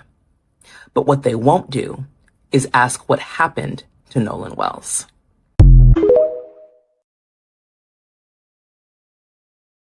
And so while we're busy dividing ourselves by who's trans and who's Black and who's gay, who's light brown versus dark brown, and who got natural hair and who got good hair, while we're doing all of that, they crowdfunding. Correct. And the niggas is, I told you, Craig, if you want to get racist and niggas together, beat a punk. Mm-hmm. Throw a punk in the mix. That's their common ground right there. Mm-hmm. They'll get together. They'll put aside their differences. Mm-hmm. Because the racist motherfuckers ain't gonna put their differences. The racist motherfuckers gonna already be what they is, and they gonna, you see, and you know, to add to their numbers, they gonna be like, you know what, let's throw a faggot in there, because we know how to get the Blacks out of control. Do say somebody gay, or somebody's a tranny. Here, we got them, and we got their vote. Stupid ass niggas. Throw a punk in the mix. That's what I always say. And when I tell you that Mondami is doing so much great work in New York, like, bitch, I know more about what's going on in New York than I do in any other city. Because New York is King's Landing. When I tell you he's doing so much there in that city, but there are white folks that are actively hating him. He gets death threats daily, all because he's trying to. It's crazy. Like the level of hate that some of these people have. Craig, I experienced it on a day-to-day basis. It's crazy. I'd like for you to know that I experienced that shit on a day-to-day basis. And people be always like, T.S. Master, just ignore it. Just and other. Just da-da-da-da. But this is why I work. I work here. And that's exactly what he's doing. And like I saw a video the other day, he was crying. Mondami, he was crying, because he was just talking about, the death threats that he gets, and he usually tries to ignore it and, just whatever. But like, it's crazy. It is crazy how the people that are the victims are getting the death threats. Yeah. Yeah. That is wild. I work here. Just ignore it, bitch. This is why It's hard to ignore when you're getting that shit every day. This is why I work at the volume that you get. I can't even turn my motherfucking phone on to enjoy social media like everybody else. To post my video of me on the jet ski falling over, or for me, I can't do it unless I'm wrapped up into some bullshit from some other shit, or accusations of this and that and the other shit that I don't even have nothing to do with. Right. Yeah, it's hard to just ignore it, but I really feel like a friend of mine and I talked about this in Antigua, but I'm starting a new podcast called Too Much to Text. And the first conversation is August 18th. It's streaming now on the podcast platforms, but the video version will start streaming on August 18th on my vodcast on Tuesday the 18th. And it'll be every Tuesday at 10 a.m. But we're going to do a conversation about this whole Nolan Wells thing. But the truth is, one of the things that I say, and I'm going to call this particular episode, is this our civil rights movement? I believe that it is. Girl, we gonna miss it. Right. Because the niggas ain't what the niggas used to be back then. And these niggas like, now, and I feel like we're more divided now. These niggas now ain't the niggas that used to be the niggas back then. Come on, France. And I really want you to understand something too, Craig. That I'm finna say this, right? Because we got 14 minutes left for the show. I really not want you to understand. Maybe we need a reset. Maybe these niggas need to experience what the ancestors experienced, so that they can understand, bitch, that the privileges that you obtain and you got, and you are unappreciative of it. Yeah.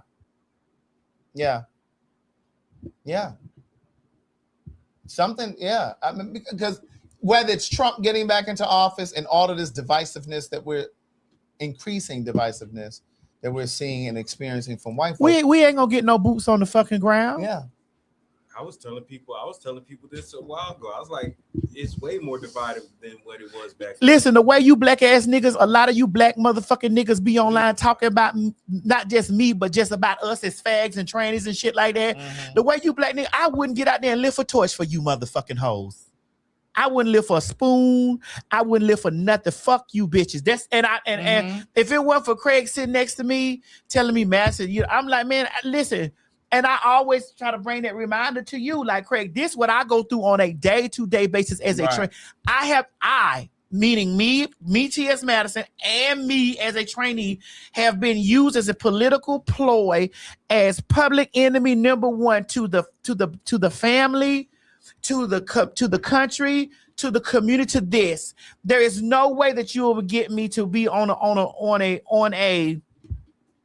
united hand front with niggas about some nigga shit. Right. It ain't. I be looking at some of that shit sometimes and be like, oh, okay. And I say this all the time, and I'm going to continue saying it. Okay. And I will die on this hill. Black queer people saved, SAVED, saved the black community. Black queer people saved the black community. We've been at the forefront of every major movement that this country has seen, experienced, and witnessed. From the Bayard Rustins to the James Baldwin. Somebody said, huh?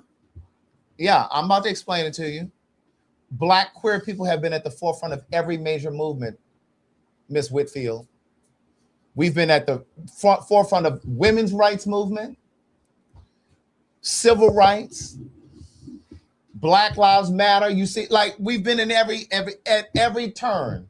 HIV/AIDS, because a lot of black church folk thought that it was just a gay white man's disease. Then they just thought it was just a gay disease. But we've been at the forefront of those movements, educating you all, because you weren't out in the streets. You were at the church. You didn't want to meet the people the way Jesus met the people, since that's what you all believe and say. You didn't want to meet the people. You were too busy in church talking about the people that were outside the church walls. But black queer people were at the forefront of those movements. Bayard Rustin organized the Freedom Riders, organized the March on Washington. That was a gay man who did that. He was Dr. King's right-hand man. Dr. King was the face of the movement. He was the muscle behind it. Craig, you about to have these girls going crazy over Well, here saying I this don't give a stuff. damn what they go crazy You know what I'm about. saying? Because when you said that Facts are facts. you said Malcolm X was bisexual, child. They wanted to tell you. Listen, there have been reports that Malcolm was bisexual now.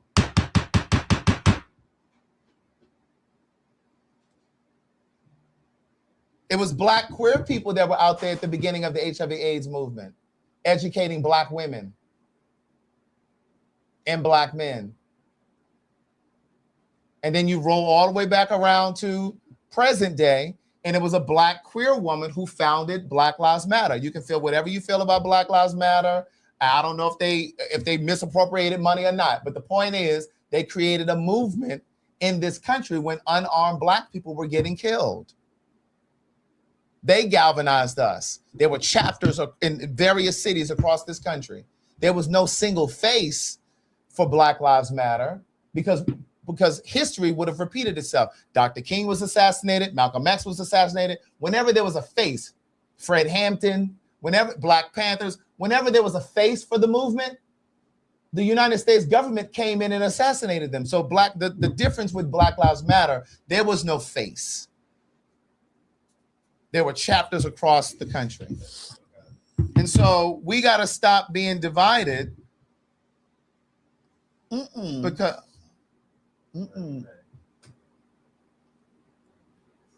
yeah, we know. What was that? With 9 minutes. I'm talking about with her.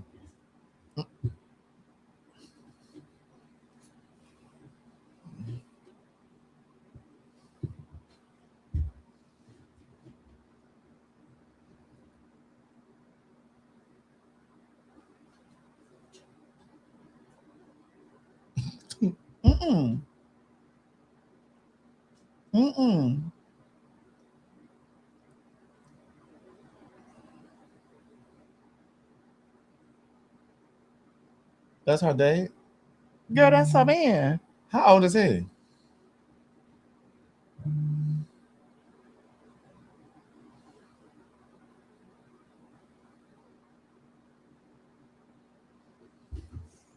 He look a little, and he look young. She older than us. Right.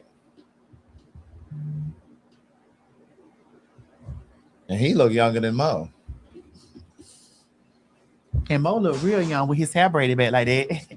I got your back. But you see, why? I don't just look. I ain't got nothing to say. Me neither. I ain't got nothing to say. I ain't got nothing to say. I'm just looking.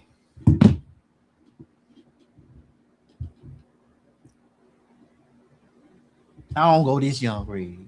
Mm-hmm. I said if you can't rent no car, I don't go this young. I don't go this young. you can't rent a car. Oh! I see there's some people asking. Oh! I wasn't looking. I am young. Stop this. Stop this. As I mentioned a moment ago, I said there have been conversations around Malcolm X being bisexual. I didn't say he was definitely gay, bisexual. But as I Googled, it says what I just said. There's no historical evidence that supports the claim, but the idea traces to a single passage in Bruce Perry's 1991 biography, Malcolm X, The Last Speech, which alleged some paid encounters with older white men during his youth in Boston, a claim that Malcolm X's family and many historians have disputed as poorly sourced.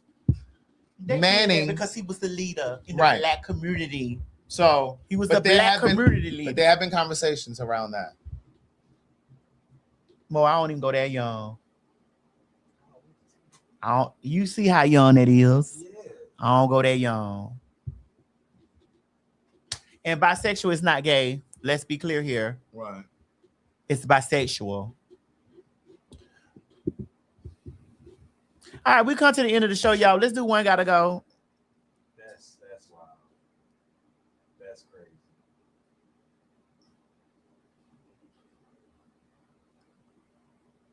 How she meet him? But why do you think that? Why, like what? Why do you think? Listen, because again, when you're a sex symbol for years, right? It's like people. It's like them motherfuckers be hitting you. Yeah, but still, they be hitting you. They be emailing you. They be messaging you. They be inboxing you. They be bitch. I have millions of inboxes. I know. And some people fall to Trust it. me, I know. Some people fall to it. But it's not just young people that hit you up though. No, it's a lot of them. It's lots of young niggas. It's a lot to be, and this is why I don't even check my inbox like that no more. I can open my inbox. It's dicks from the top of the motherfucking page. It's dicks. It's phone numbers. It's this. It's this. I be like, no. But then also, I think what happens is, like, to your point, when you've been a sex symbol for so long, sometimes if a person chips away at you long enough, or people chip away at you long enough, you eventually fall for it. You know, like if you get in a desperate space and ain't anybody else checking for you. But I think, and then that flattery turns into, oh, okay. The person that you just showed that. Well, they already know we talking about Lil Kim, child. They didn't wrote it in the chat. I ain't talking about her. I'm talking about me. Did you see me talking about me? I said my inbox. Well, they know we're talking about me. They know we were looking at that video. I'm not going through. I'm not getting into this. We're talking about me. Did you not see me say me? Me. Okay, now we're at the end of the show. Let's take these last 4 minutes, girl. Here we go. Oh, there you go. Thank you, J-Rob. Vocals only. One gotta go. Aretha. You saying Aretha gotta go? Yeah, that version of Aretha right there gotta go. We're going to get to the version of Whitney that gotta go. No, that version of Whitney was good. Yeah, that version of Whitney there was good. Judging on pictures? That version of Aretha gotta go. No, we're talking about vocals. No, she judging on pictures. I know. Yeah, but vocals, and we're looking at them right now. In these pictures that they got, that version of Aretha has to go. Gotta go. By this time, Aretha was done. No, you're not gonna be qualified changing the no. But find a current picture, a recent picture of Whitney. No, girl, this is fine right here. This version of Aretha has to go.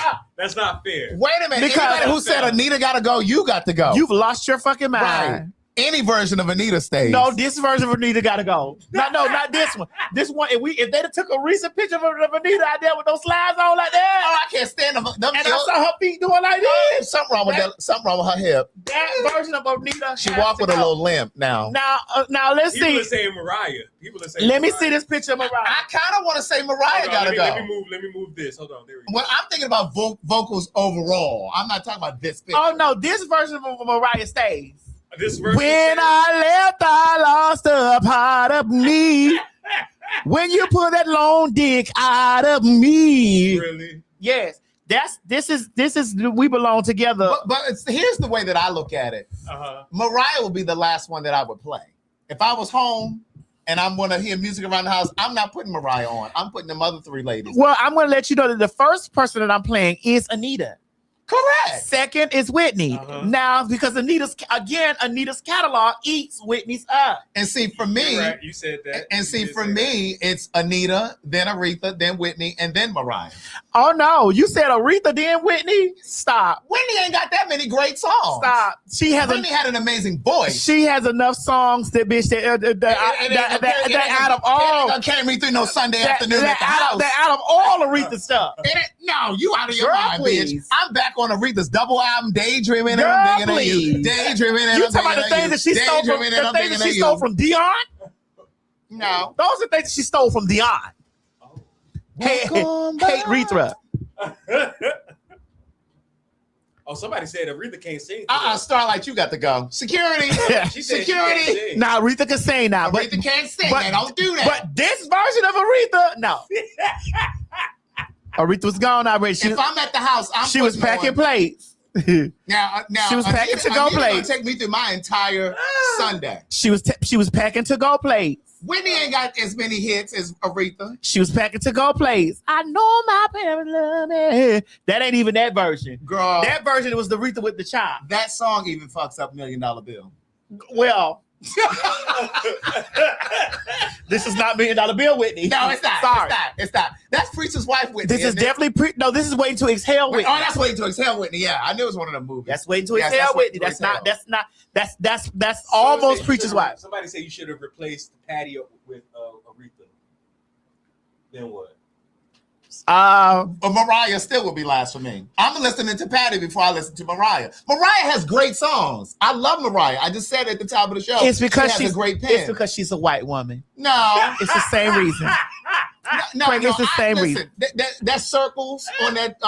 It's because she's a white woman. No, I love Mariah. That's why we put Whitney first, Mariah second, Celine last. Because Celine is definitely a white woman. She's just Jamaican. That's just. Wait a minute. She's a Jamaican white woman. Listen, I will say, I still listen to Someday by Mariah. Someday. And then that song, you don't know Someday? Maybe they can't see. But wait.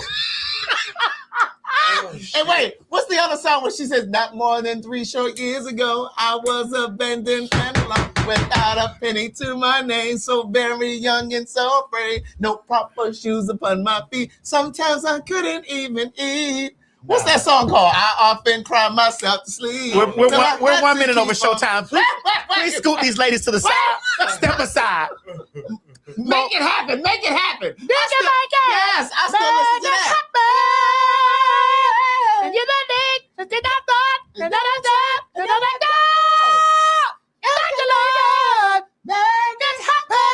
Now you can listen to that on the way home. Now you see, we can pull up some Mariah things, but girl, it's a white woman singing to us. I didn't say that. You said that. I don't give a fuck because that's how I feel. That's why I put Whitney first. Mariah, we're going down the line. As from darkest to lightest. Oh my God! Whitney first. Really? Mariah second. Celine is last. That is the vocal trinity. And Celine she's a Jamaican Haitian woman. She's a Speaking of Haitian, that nigga down there in Florida. Which one? That one had that restaurant that's been open for 34 years. Oh, Chef Creole. With his dumb ass. He had been carrying his stupid ass over there to that pole. And this was after Trump said that the Haitians was eating the cats and dogs and shit. And Mo backed it up. I said I saw a video. Of them eating the cat and the dog, Mo. They showed a video. That was AI. It was AI. I'm just saying that they just showed. Someone, we pull up a video of you eating a hot dog. You don't need to see no. If it's a video of me eating a hot dog, it's most likely true. I ain't stopping. I'm not going to stop eating a hot dog because people say it's gay. Now I'll stop because of my health. Yeah. Mo, I went to the gym several times when we were in Antigua. I didn't see you there one time. I went to the gym. People in the people that went to the gym in Antigua. When did you go? He did go. I went. How you know? Because you definitely didn't go. I did not. I went right there and laid by the motherfucking pool. I did not go to the gym. You're not going to gym shame me, bitch, because I did not go to the motherfucking gym, and I ain't going. I'm going in here and cook me some chicken thighs. If you went to Antigua, and you fried pork chops last night. You see, thank you. And you fried pork chops last night. People said I went to the gym. You did, Mo, because you came there. You smelled like an iron, one of those lifted. What's those things called? A barbell. You smelled like a barbell when you walked past me. A barbell. You sure that's because he came from the gym?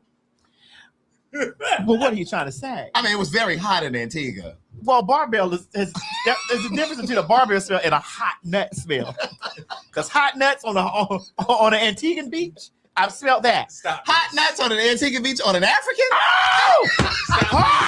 Stop. You can make it! Make it happen! First of all, y'all not gonna do this because even though I do sweat, I still have a nice scent to me. I still have a you do more because I can smell you over here. Thank you. Smells like man. I like the way man smells. There's gay man and then there's man. And it's smelling very fragrant over here. There's gay man and then there's man.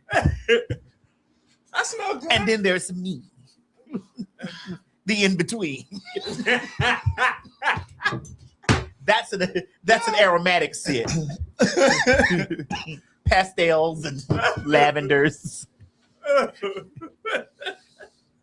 That is too funny. All right, well, I guess we're out of here. Yeah, we gotta go. And one more thing, just to let and another thing, my lawyer. Everybody that saw me said, I do not look fat. No, Mo, you don't. Because you've lost weight by the time we went to Antigua. By the time we got to Antigua, your boobs are down smaller. You are. Your boobs are down now. They were A cuts. They are beginning now. They're niplets. They're like little mosquito bites. Stop this. But there were a time. There comes a time when we heed a certain call, and our breasts are together as one. Stop this. But they're not there anymore. There are people now. There are people now. That was Tina Turner, bitch. There. Oh God! We never talk about Tina Turner being a vocalist. No, because she's not. She's an entertainer, and I love her voice. But putting her in there, a vocalist can sing a gospel song to the floor.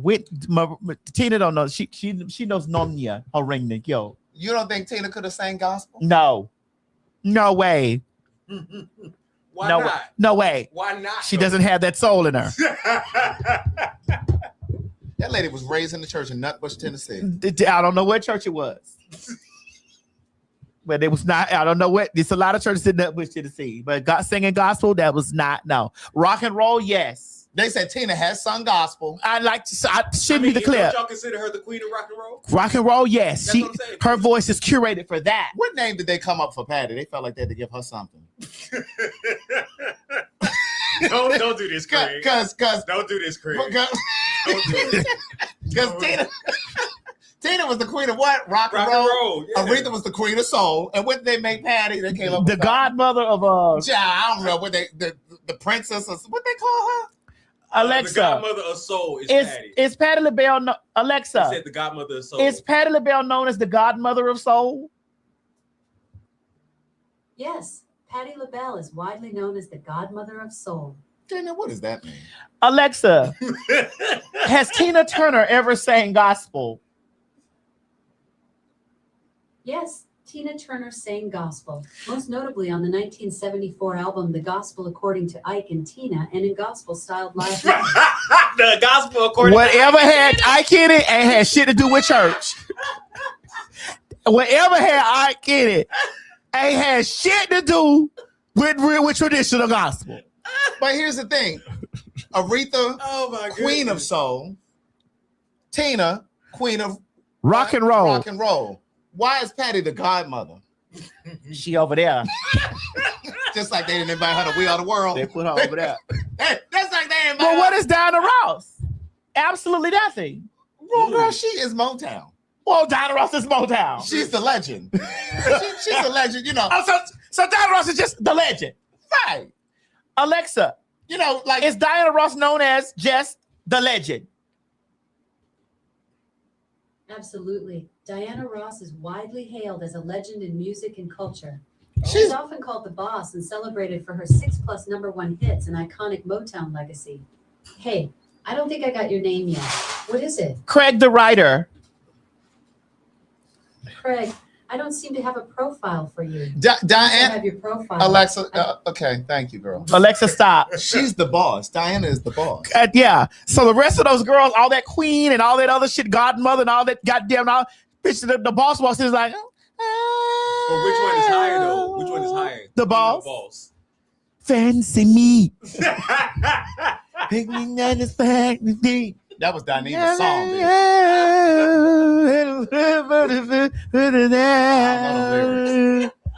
Neither did she. I was so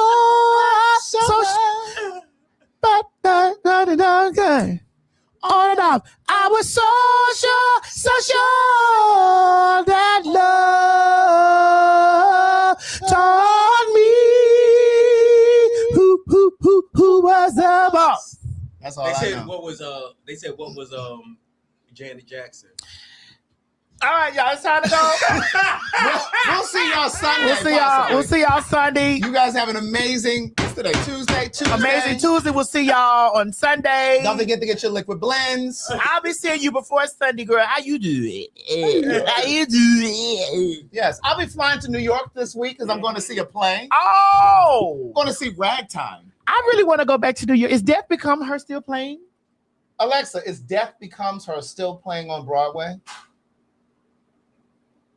No, Death Becomes Her isn't on Broadway anymore. It closed on June 28th, 2026, after its run at the Lunt Fontana Theater. Are you interested in why it closed or want to know about other shows that might interest you? No, thank you. Thank you. But yeah, this show is closing on Because I really would have loved to have gotten in there. You know, don't say, don't say. Becomes Her wrapped up on June 28th, 2026. Alexa, that'll be all. Right.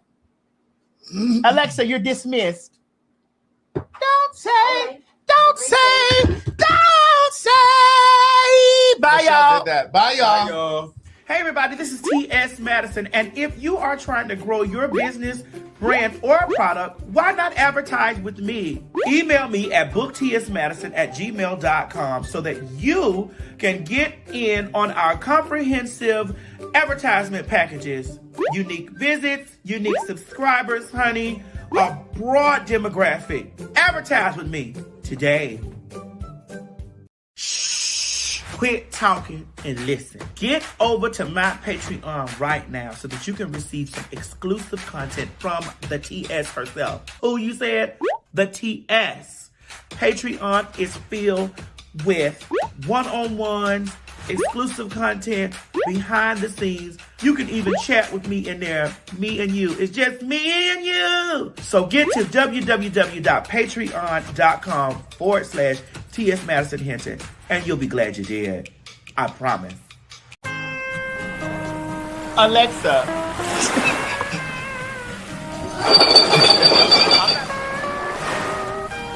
Let's have tuna. Let's have tuna. We've seen your body.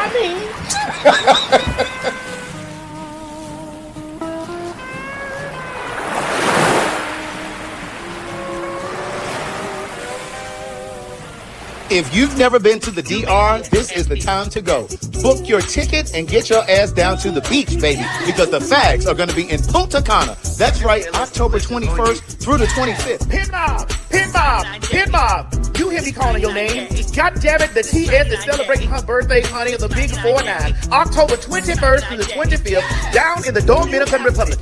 That's right, we are having a PhagTawlk birthday bash for the TS. Bitch, get your tickets right now at www.PhagTawlk.com. And always remember, don't meet us there, bitch. Meet us there at the big 49 birthday bash for the TS in the Dominican Republic.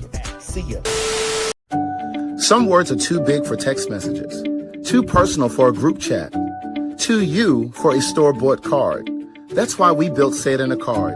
And now version 2 has landed on iPhone and Android. Send your actual voice, your actual face, record a video message that hits different than any greeting card ever could. Cards that move, glow, and unfold. Animated moments that feel alive. And when you don't know what to say, our AI emotion coach helps you find the words. This isn't just a card app. It's the most human way to say something that matters. Built for the moments emojis can't cover. Say It in a Card. Version 2 is here. Download it free today. You ain't gonna have no other choice but to see me because I'm in everything. There it is, you ain't right gonna have there. no other choice but to see me because I'm in everything and everywhere. I'm in film, television, streaming, music, bitch, and pornography. Bye.